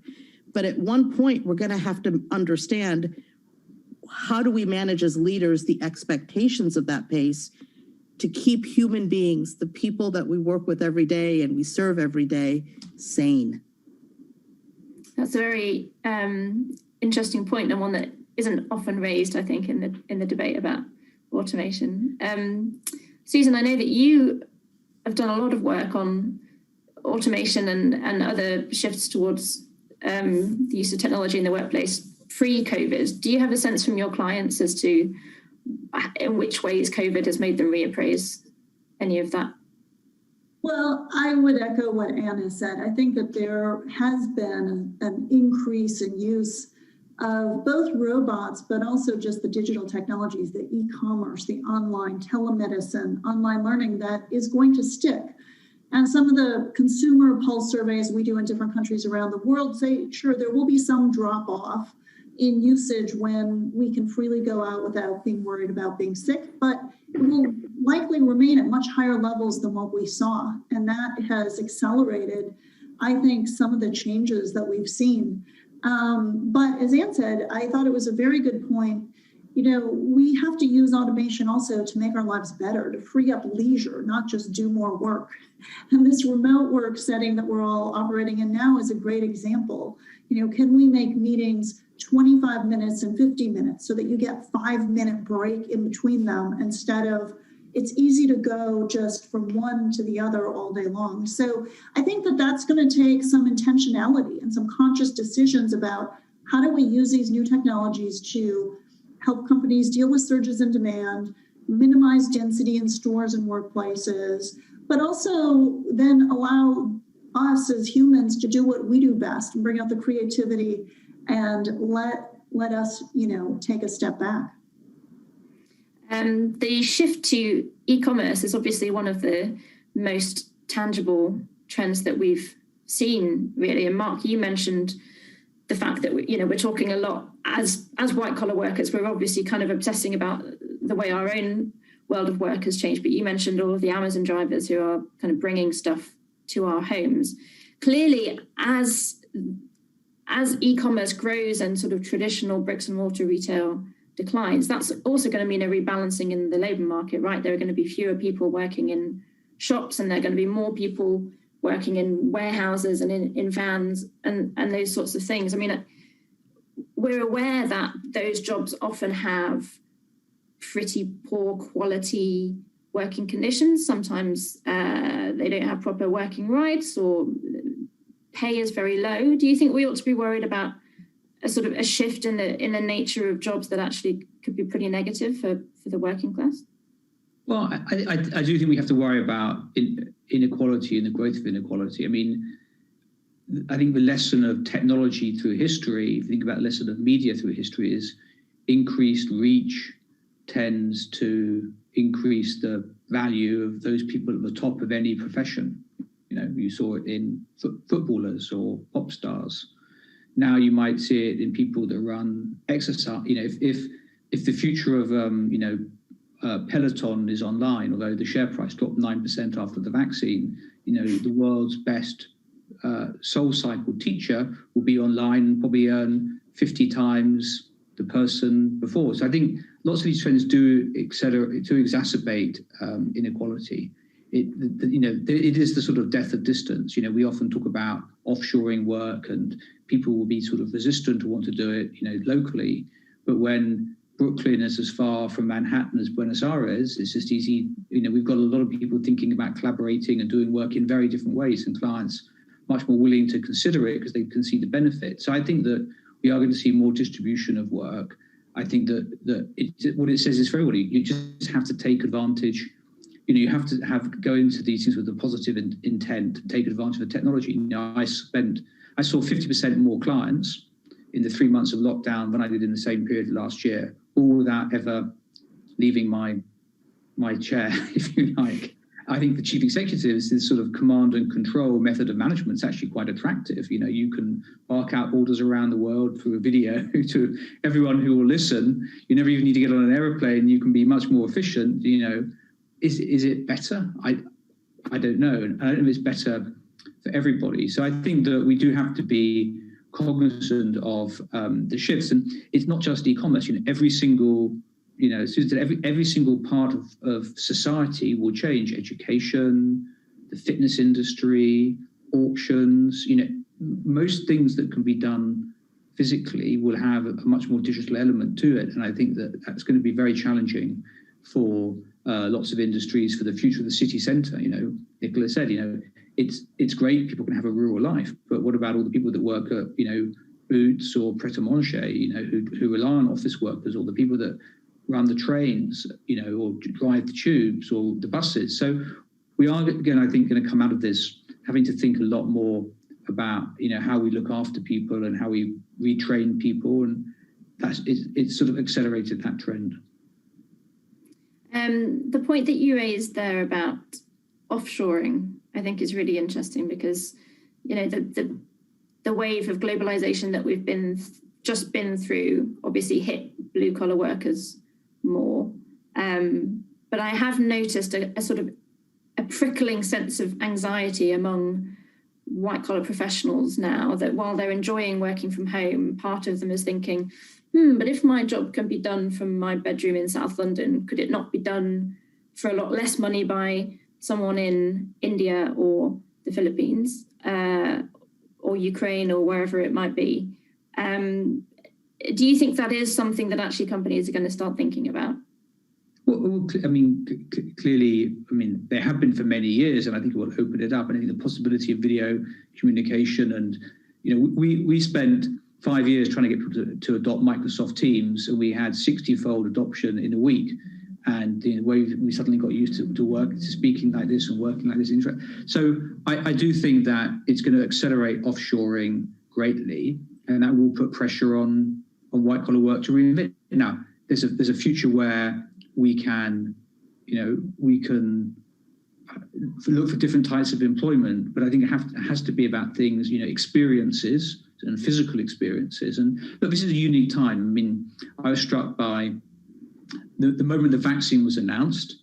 It was like the last 9 months have been forgotten. You know, Zoom shares decline, Peloton shares decline. We've all gone back to normal. We've all been vaccinated. It's not going to go back to normal, is it? And I think we can't use that to sort of take the pressure off us to adapt and change.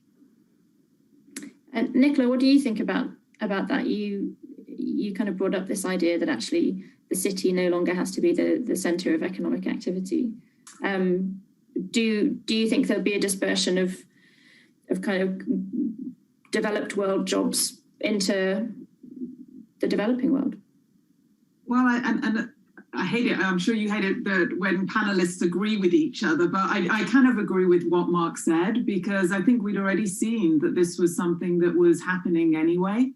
Talent was moving around, talent was flying around, but there was always a proportion of people that didn't want to move to whatever city centre that job was necessarily in. And I do think that more and more companies are thinking differently about remote work. I remember Mark and I having a conversation right at the beginning, like not imagining that this was something that would be able to be done. And actually it has been something that has been proven to be able to be done. Now, there's always the danger of going black or white. What are we, and it never is that. There is always that different and a period of adaptation that will happen after. And the death of one technology doesn't mean that it goes away completely. Things get built on top of it. And that's the period that we'll be in post-vaccine. And so, yes, there will be more opportunities that open up for people that perhaps didn't want to leave friends, family in the country that they're in.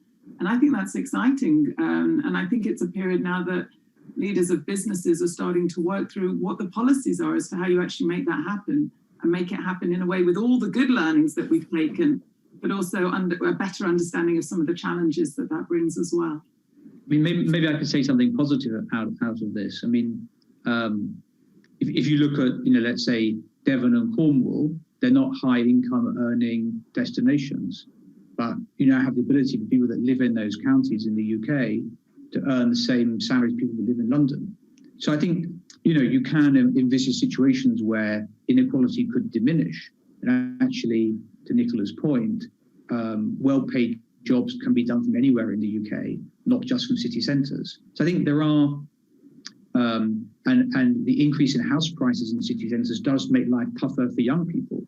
Where great creative industries happen often in places where house prices are low, Berlin, so there's much that could happen. I think that could be positive as well. Mm-hmm. Mm. Can I just build on this? Course, this is a really important topic because, we've seen through the pandemic, just terrible kind of widening of kind of economic situations. And, I think this is a time for leaders to come together and really think about, what does this, we haven't been outside in a while and the planet is beginning to grow again, right? There's some really positive things that have happened. And, what I think about is, mining towns and towns that are so dependent upon factories and, and things are shifting, right? And these towns, when the work shifts or the mine closes down, the city dies or the town dies. Well, not anymore. Now we can take jobs and retrain people in places in rural places. As populations can disperse again, this could be a real opportunity to bring that divide back together. And if we're thoughtful about it, this could be a new renaissance. What a lovely optimistic note. On that note, I think because we've actually got an awful lot of questions coming in, I might start taking some questions if that's all right, because they're all very good and I think fit very much with the discussion that we're already having. So the first question, and I think I know what most of you are going to say to this. Does the favoured hybrid working concept really mean much change for office environments, or will we just go back to the old normal once we're allowed to? Susan, what do you think? Are we all kind of still in the middle of it and thinking it's going to change forever, and actually within a year we're just going to be trooping back into the same old office? Well, we may be, but I wanted to jump in and actually say I will provide a different point of view on this whole, will we be able to work remotely from the distant countryside or India, which is that what companies, and I think what you need to think about is what are the activities that you do that can be done perfectly productively remotely. So when I'm answering email or writing something, right, I can do that from anywhere. So when people go into the office, I don't think they're going to be sitting at desks and cubicles and offices at their computer. If you're just at your computer, then you can do that from anywhere.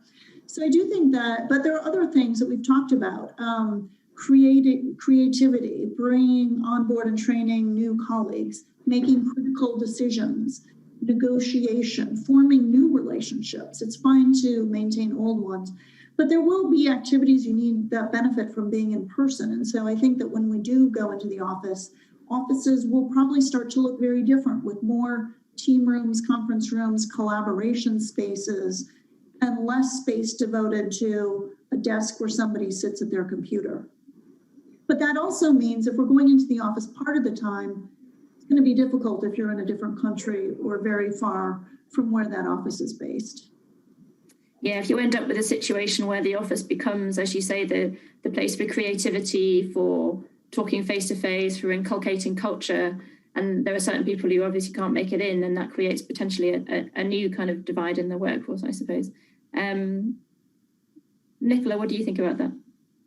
Well, you know, if you walked around the offices at Facebook, we have lots and lots of rooms that are about the size of the computer with a screen. And, you know, many people went and sat all day in a sort of 6 foot by 6 foot room and just did calls all day. That doesn't feel like that's a good use of doing an hour's commute to come into the centre of London with the costs and the traffic and the stress. So I agree. I do think that the way that our offices look, we already had a big change, didn't we? When I started out, you wanted one day to get the big corner office that was on the 8th floor, and we dreamed of one day. That's not the case anymore. That's not how leaders of businesses are. We're an open plan, and that might need to change in a different way. And I think the spaces that we have to co-create, to ideate, to come together might need to be bigger than they are. People like Susan will give us lots of advice, I'm sure, on how she's seeing that world emerging. But yeah, I think it will be different. But I think people will also feel that there's different experiences that they want. But I do think that actually, if you have great talent, that there'll be ways of finding ways to make the workplace inclusive for those that want to be remote and also those that want to be in person. So I believe that there will be ways through that. And I think talent will tell us that as well. Yeah, I have to say that I really enjoyed working from home to begin with, and I'm increasingly missing elements of the office. And I think by the time I'm actually able to go back, it'll feel like a real treat. It's interesting the way things that were a grind, you know, you start to appreciate once you haven't had them. But yeah, what I miss is not sitting at my desk and trying to write an article. That was actually quite difficult when there were people around. What I miss is talking to colleagues and wandering past someone's desk and getting into a conversation that sparks an idea and all of those sorts of interactions. And I guess that's the stuff that we probably aren't going to want to let go of. I'm going to move on to another question, which is, and I'm going to put this to you first, Mark. What is your one top tip for managing a remote team? Well, I just want to say, I went back into the office about 8 weeks ago for a few weeks, and it was fantastic. It was excellent. And we had a few of our team in. It was great to see everybody. It was motivating. It was uplifting. We all felt better. I tell you. So maybe we won't be doing it every day, but it gets my vote as there's a reason why we have colleagues and they're our friends. So I love going in. I think my top tip for working remotely, I would say, is to try and turn it into an advantage and not a disadvantage. So come back to your question about, you know, how do you get to meet, if you join a new company, how do you get to know people on Zoom? Well, you know, think about it. Do you set up a virtual drinks on a Friday night? Do you try and do one-on-ones rather than be one of the people on a Zoom conference? I mean, we've really turned pitching, because we do a lot of, you know, new business presentations. We've turned it into I'd say, I don't want to give too many tips to our competition, but into an art form on Zoom. You know, it's got to be, if it was a 3-hour pitch, it's got to be a 1.5 hour meeting. We have a studio, we set up a studio so we can now run pitches. It looks like the BBC, you know, and clients really respond. So there is creativity. I mean, I'm not sure what I think of my bookshelf. I still need a background, but I think there's creativity in how you do this. And so, like everything in life, you just got to lean into it and really take advantage of it. Nice tip. Anne, how about you? Yeah, so, you know, it's real simple for me. You know, at Pernod Ricard, the very central value of our company is what we call conviviality. And it's about people coming together over moments that matter.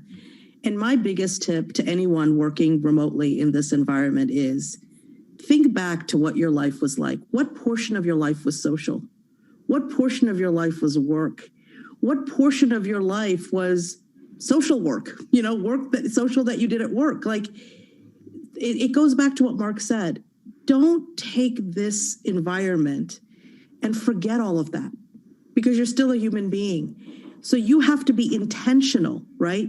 That's a great word. You have to be intentional to design your days to replicate that. And even if you can't, go to a bar and meet up with a friend, get a drink, get on Zoom, get on whatever, and have a drink together.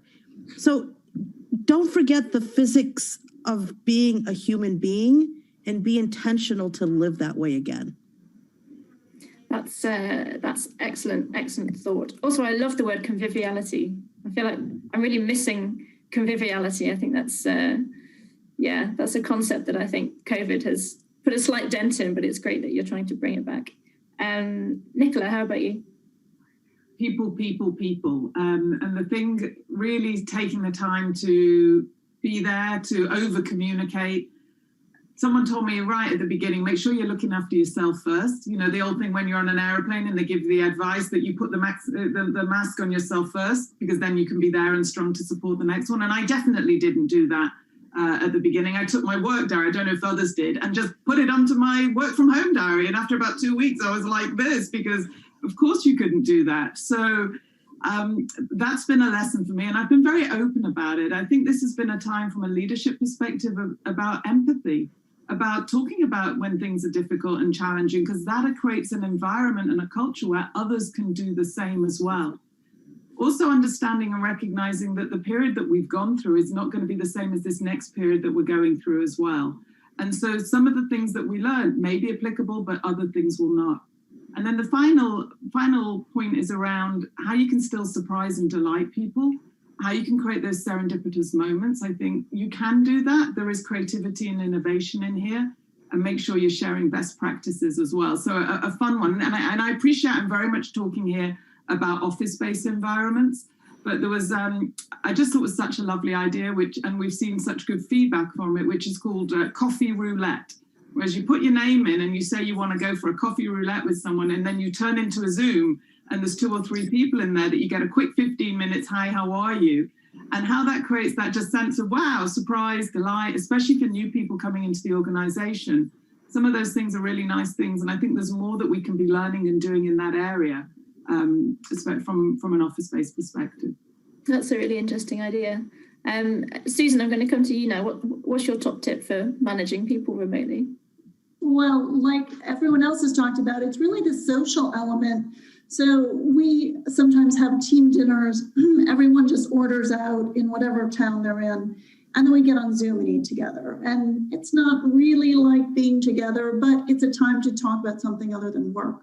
So remote work can be really transactional, and meetings happen, but I think you have to intentionally create space for the social and also for checking in. So one of the things we've been doing is having office leadership divide up virtually everyone in the office so that everybody gets a call at least once a month just saying, how are you doing? Because I think we all know that it's easy to slip through the cracks in this environment.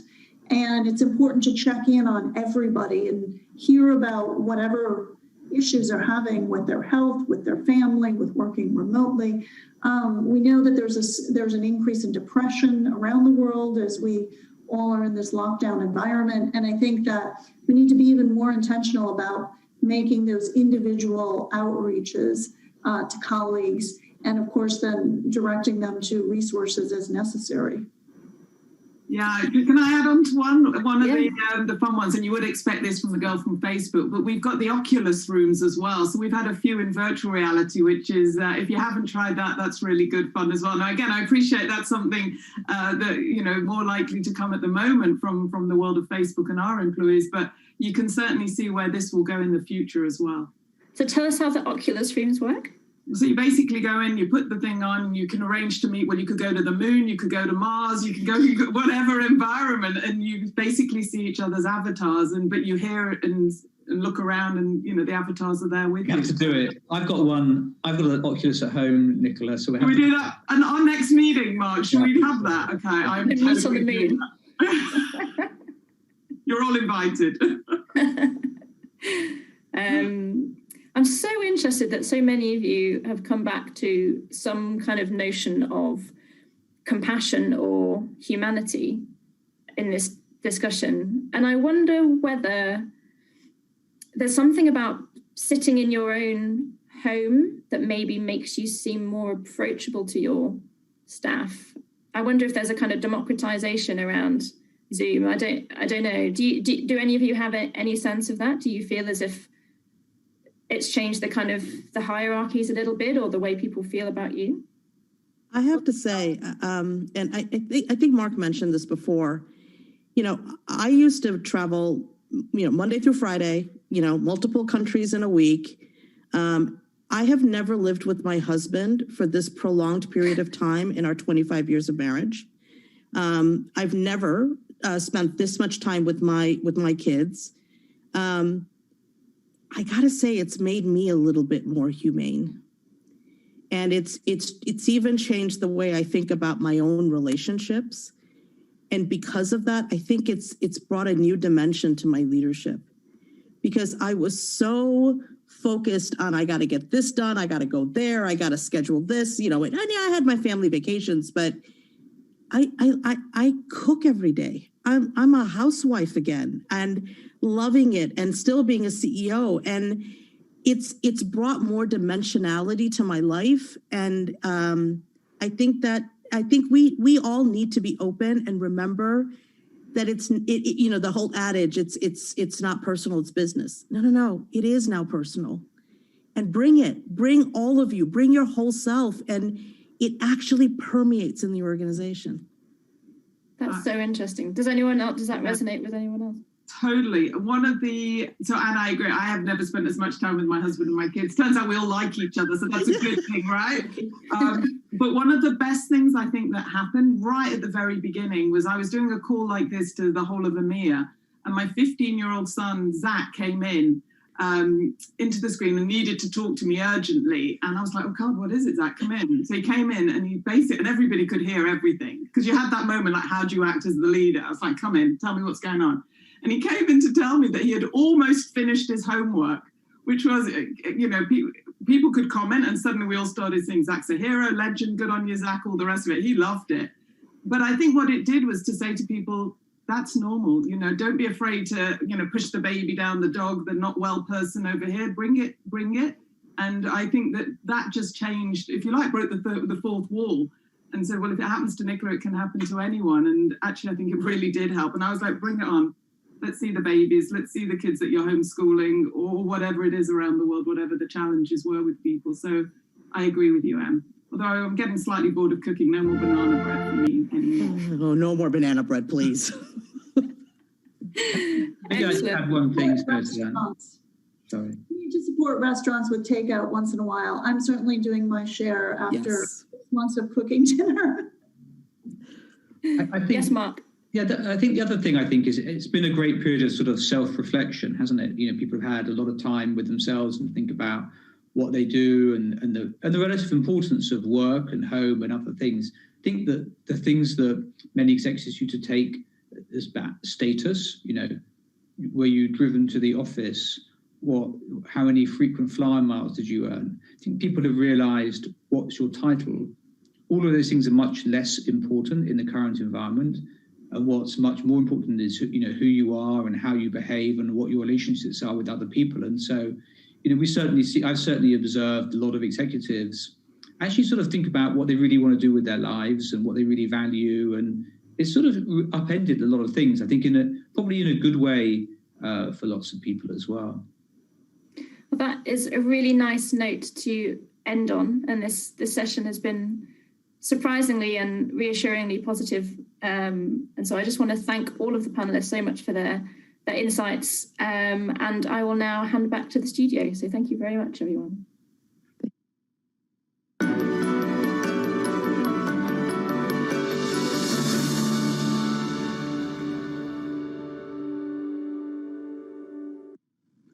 Thank you so much for that excellent panel, Sarah. I thought the crucial content for me of that session was a very simple message, but one that's so easy to forget in these times, which is that you need to remember at work, even when you're working remotely, that you're a human being among other human beings. You have to structure your life so that you're connecting with colleagues, even when it might be easier to simply stay isolated and do work transactionally, electronically with your colleagues. We are people together at work, and that needs to continue. And I liked that point one panelist made about avoiding being transactional at work. Finally, of course, a powerful reminder to embrace the family time that we're getting now, even though it's hard to do that when the kids are screaming and you're trying to bang out a memo at the same time. Okay, join us shortly for a special keynote dialogue with Reid Hoffman, co-founder of LinkedIn, and Rock Khanna, senior partner at Global Boardroom Partners, McKinsey & Company.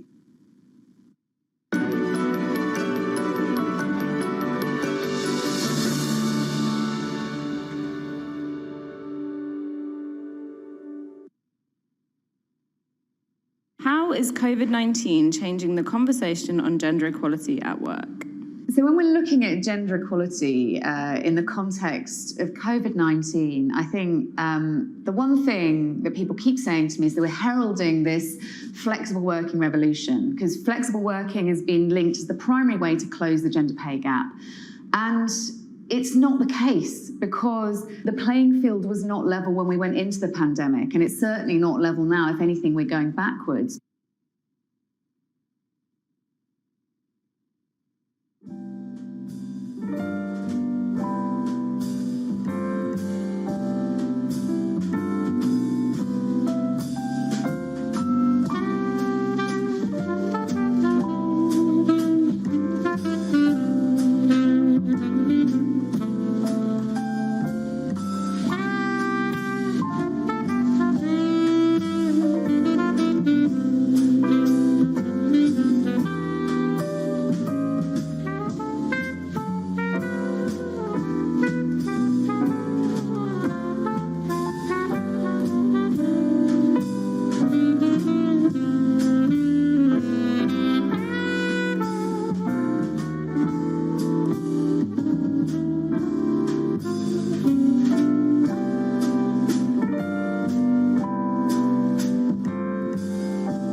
Welcome back. It's now time for our next keynote dialogue, which we've been looking forward to sharing with you since it took place just a few short days ago. Joining us now, we have Reid Hoffman, co-founder of LinkedIn, and Rock Khanna, senior partner at McKinsey, a company with whom we're delighted to be working here at Global Boardroom. Now, as this is a pre-recorded session, we're unable to take audience questions for this one, but don't let that stop you from getting involved. You can share your thoughts through social media instead, using the hashtag #FTGlobalBoardroom. Reid and Rock were in conversation with Hannah Murphy, our tech correspondent in San Francisco. Stay with us. Our research says that more than 70% of all transformations fail, but leaders can learn from the 30% of transformations that are successful. You have to have a compelling story that your employees and your customers will embark upon the journey with you and believe in your vision. Short-term wins are really critical. Transformation isn't a one-time event. It's about creating a culture where common sense becomes a common practice. When you multiply that across the company, you get real change.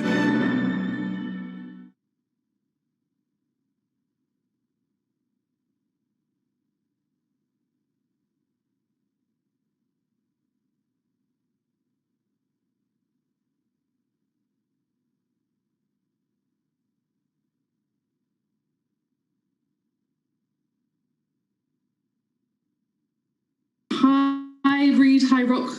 It's a pleasure to be able to spend time with you all. Sad that it's obviously not in person, which obviously leads into my first question, is looking at the pandemic as a sort of huge negative overall that has, at the same time, offered some sectors a great opportunity to boost growth. It would be useful to start with talking a bit about sort of the data and the ways in which we can identify this these growth opportunities for the first time. Reid, I don't know if you have any insights into the best ways to do this. Well, there's a lot of different ways you can look at it. I mean, part of what we're seeing in the asteroid, the pandemic that's hit public health, economy, is the digital transformation acceleration. And so that's, everything, of course, from, how do you, kind of like look at, we all work, we're doing this event through, Zoom today. So we're all working on these kind of tools, but you also, of course, have, things like, for example, the continued transformation of artificial intelligence and how that applies bringing in data. And then you've got, precision health, you've got telemedicine, you've got, how do we do educational opportunities and kind of growth online. And so a lot of the instrumentation that you already see in, for example, what has been building up over the consumer internet in terms of like, what do usage patterns look like, how do demographics, how does traffic spike, how does engagement, but also other kinds of data and sensors as well. And so generally speaking, when we're looking at this as a venture opportunity, we're tracking what kinds of things are people now doing even much more kind of internet and mobile, but also what kind of technologies continue to move at the same speed or faster because of society's attempt to, kind of react to and heal itself from the pandemic. Rock, do you have sort of any thoughts on how we identify these opportunities? Are there any sort of tools out there that can help?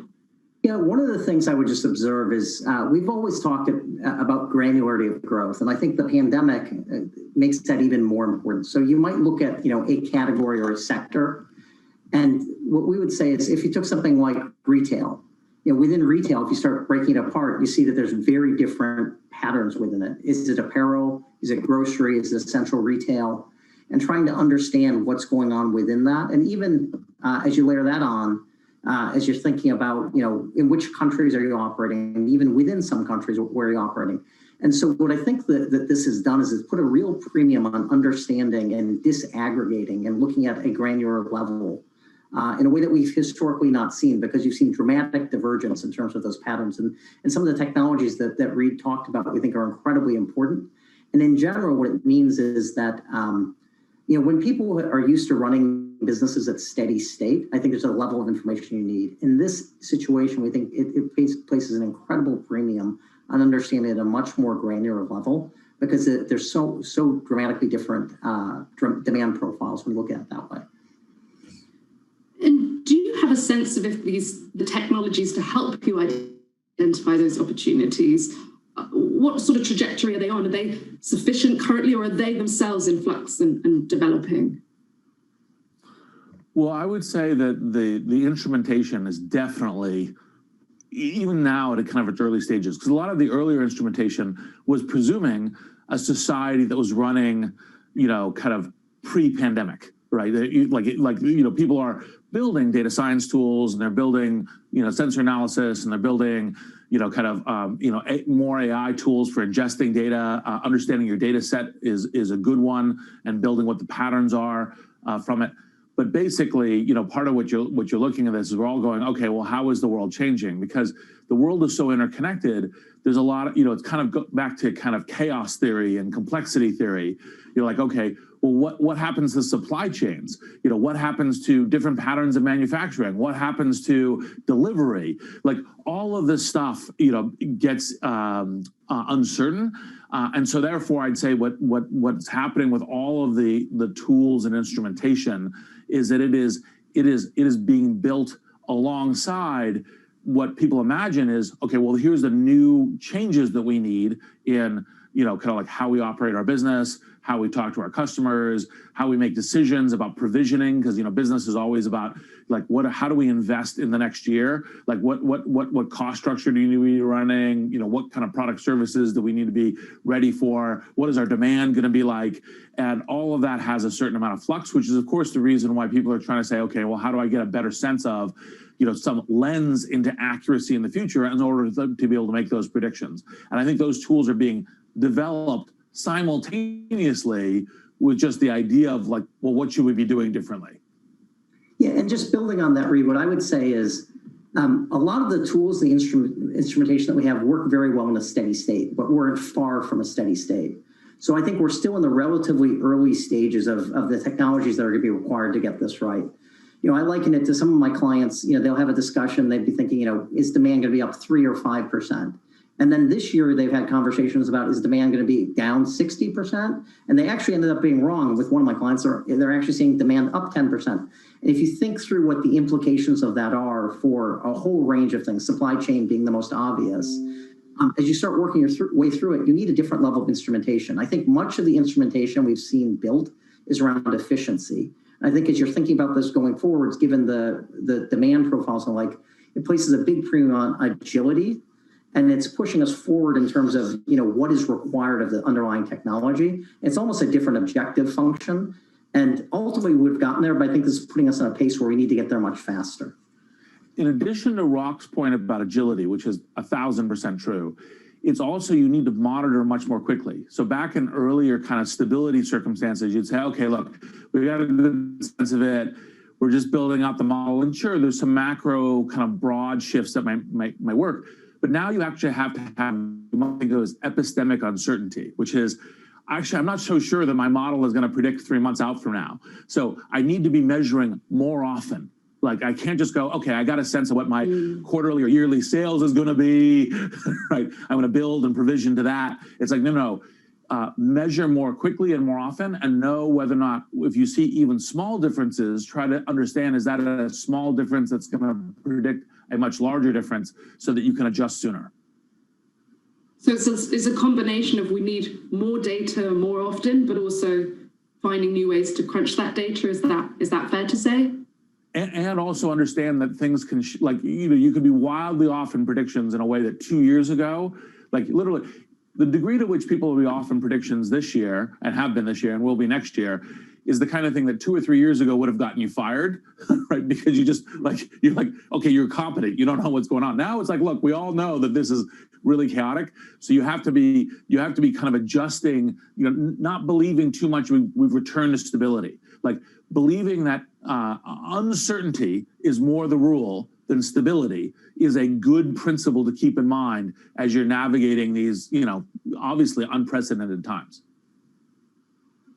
So look, I'd love to hear about what you're seeing out there with companies in survival mode. What's some of the sort of innovations that you're seeing? How are companies navigating the the pandemic and how are they beginning to sort of shape this new generation of companies? You know, what I would observe is when the pandemic hit, I think many people thought it was going to be a short-term phenomenon. And they reacted the way you might in a short-term phenomenon. They figured, you know, okay, for a few months, we got to deal with this. Come Q3, it'll get better. By Q4, we'll be back to normal. I think we're now in a very different world.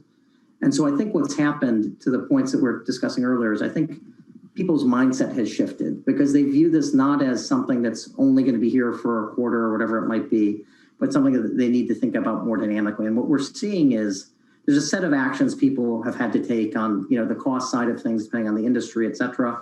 You're seeing there. But now there's also an increased emphasis and focus on growth and trying to figure out, okay, in this world, how do we succeed? And you're seeing dramatic business model innovation in terms of people trying to figure out how it is that they can service customers. You're seeing it in, you know, B2B sales, where, you know, it used to be you'd go meet someone. Now 80, 90% of the stuff is being done remote. You're seeing it in terms of everyday experience as a consumer, where, you know, you're seeing things like people not going grocery shopping, you know, ordering it in, or they're having, you know, an ability to go and pick up stuff from retailers outside, curbside. There's just a whole range of dramatic changes taking place. And I think we're actually on a path to many of these. But what we've seen is a dramatic acceleration and a recognition that this is not a one-time event. I think people are viewing it as more an acceleration and a recognition that many of these behaviors, because they're actually better in many ways, will actually stick. And it's no longer the short-term phenomenon that we just got to kind of muscle our way through. Well, I think part of this, yes, I think what Raga said is exactly right, which is kind of this question of, hey, look, this isn't hey, 6 months, then it's back to business as usual, not just, of course, because of certain sectors having just been, you know, kind of like, you know, the asteroid, not just hitting public health, but also, you know, retail, travel, you know, a set of different sectors. It's like, okay, this is the path back through this is a path through, you know, massive change, unfortunate kind of resetting on a recession, you know, kind of level basis for doing this. And it's one thing society is going to really need to help on, because it's actually, we're all better off with a kind of healthy, you know, kind of progressing economy. And that's one of the things that's going to be super important. Within the technology industry, which is obviously where I focus, you know, part of what people are seeing is, okay, what happens when everything gets reconditioned by this kind of, you know, kind of like this exposure to all this online stuff. So like, for example, well, actually, in fact, we're going to, you know, like today, we think we're going to see a lot more virtual events that will persist even as the recovery happens.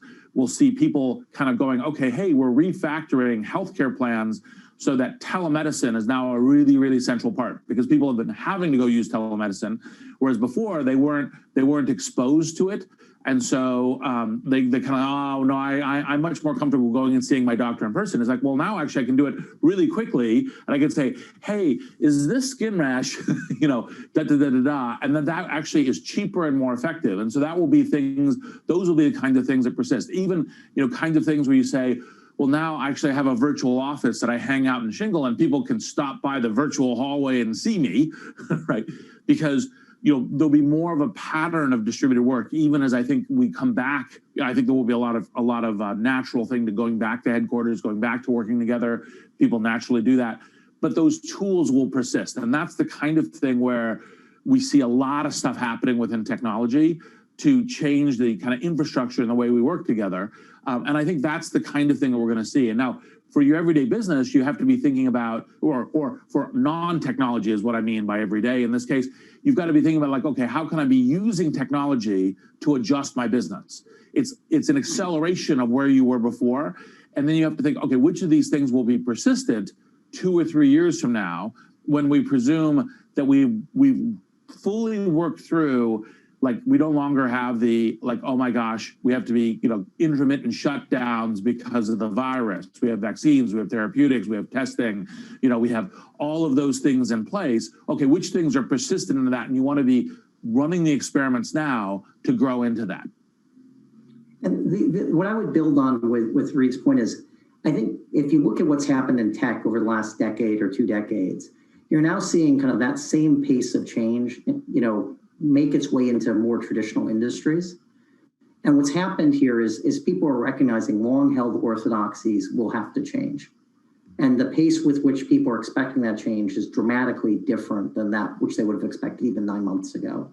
So if you look at whatever you want to talk to, if you look at like supply chains, with people are now recognizing the importance of having, a bit more localized supply chains and, less dependence on particular, regions or countries or what have you.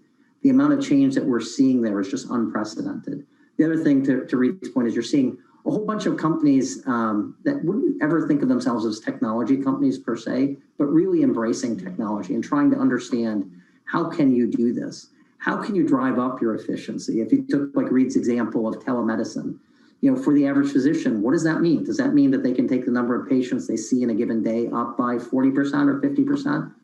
What does that mean for a hospital system or what have you? So I think there will be a dramatic set of changes that we've seen, take place in the technology arena now, really accelerating through various different industries.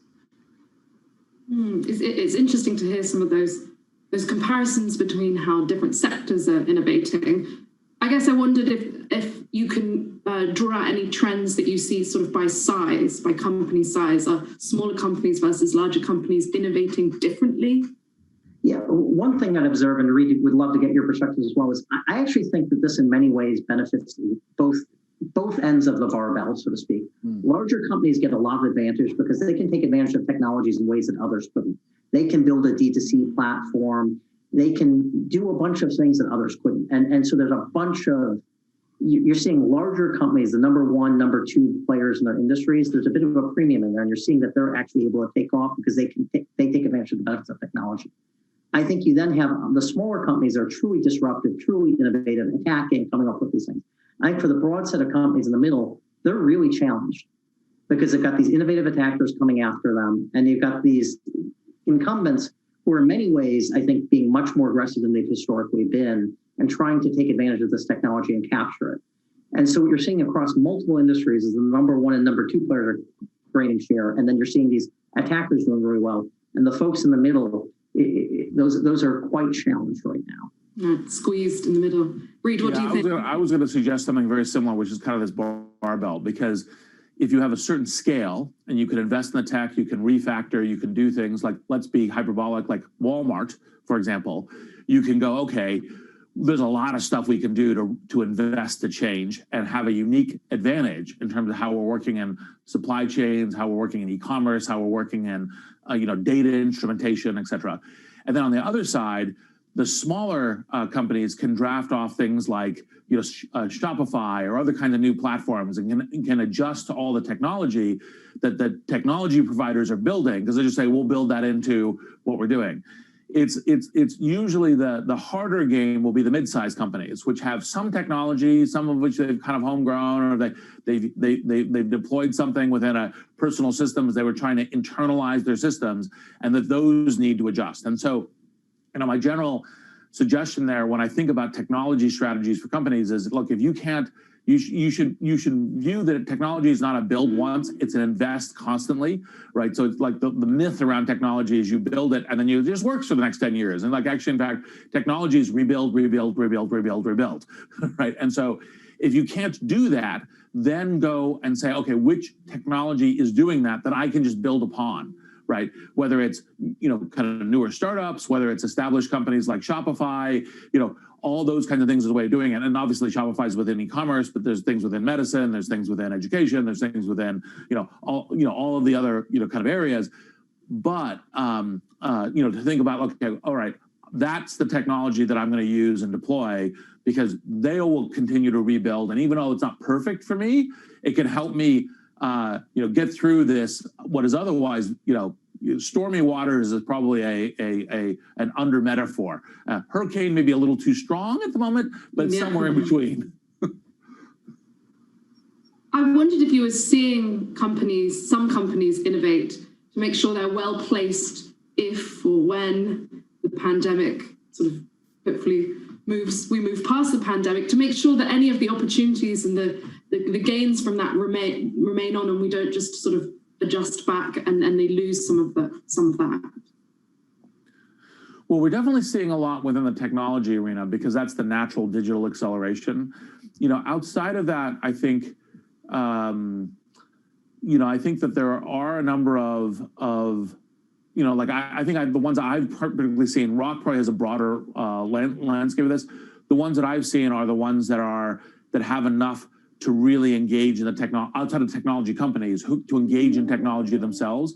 Those are the things that I think that I've seen that have the that are doing that now. So, for example, like Walmart, as an instance, like I've partially seen, for example, questions around like, all right, well, if we're sending out a whole bunch of vehicles, how do we make them into computational platforms? I've seen, well, maybe, for example, acceleration of transport companies making their vehicles much more networked for driver safety, that kind of thing. So whether it's FedEx, UPS, et cetera, all continuing to do that. But I've mostly seen on the large scale. Rock may have a broader set of lenses of what's going on. Yeah, and my sense on it is everyone's trying to figure out what of this can sustain and what of this can be an accelerant. And to Reed's point, I think at the large end, you have companies really embracing technology in very different ways. And one of the ways you can see that is you're seeing a lot of technology executives actually move into more traditional companies. And e-commerce is something that's been at the heart of tech forever, but now many others are figuring out that that's a huge vehicle for growth. You're seeing industrial companies that kind of think about their platforms historically as B2B, increasingly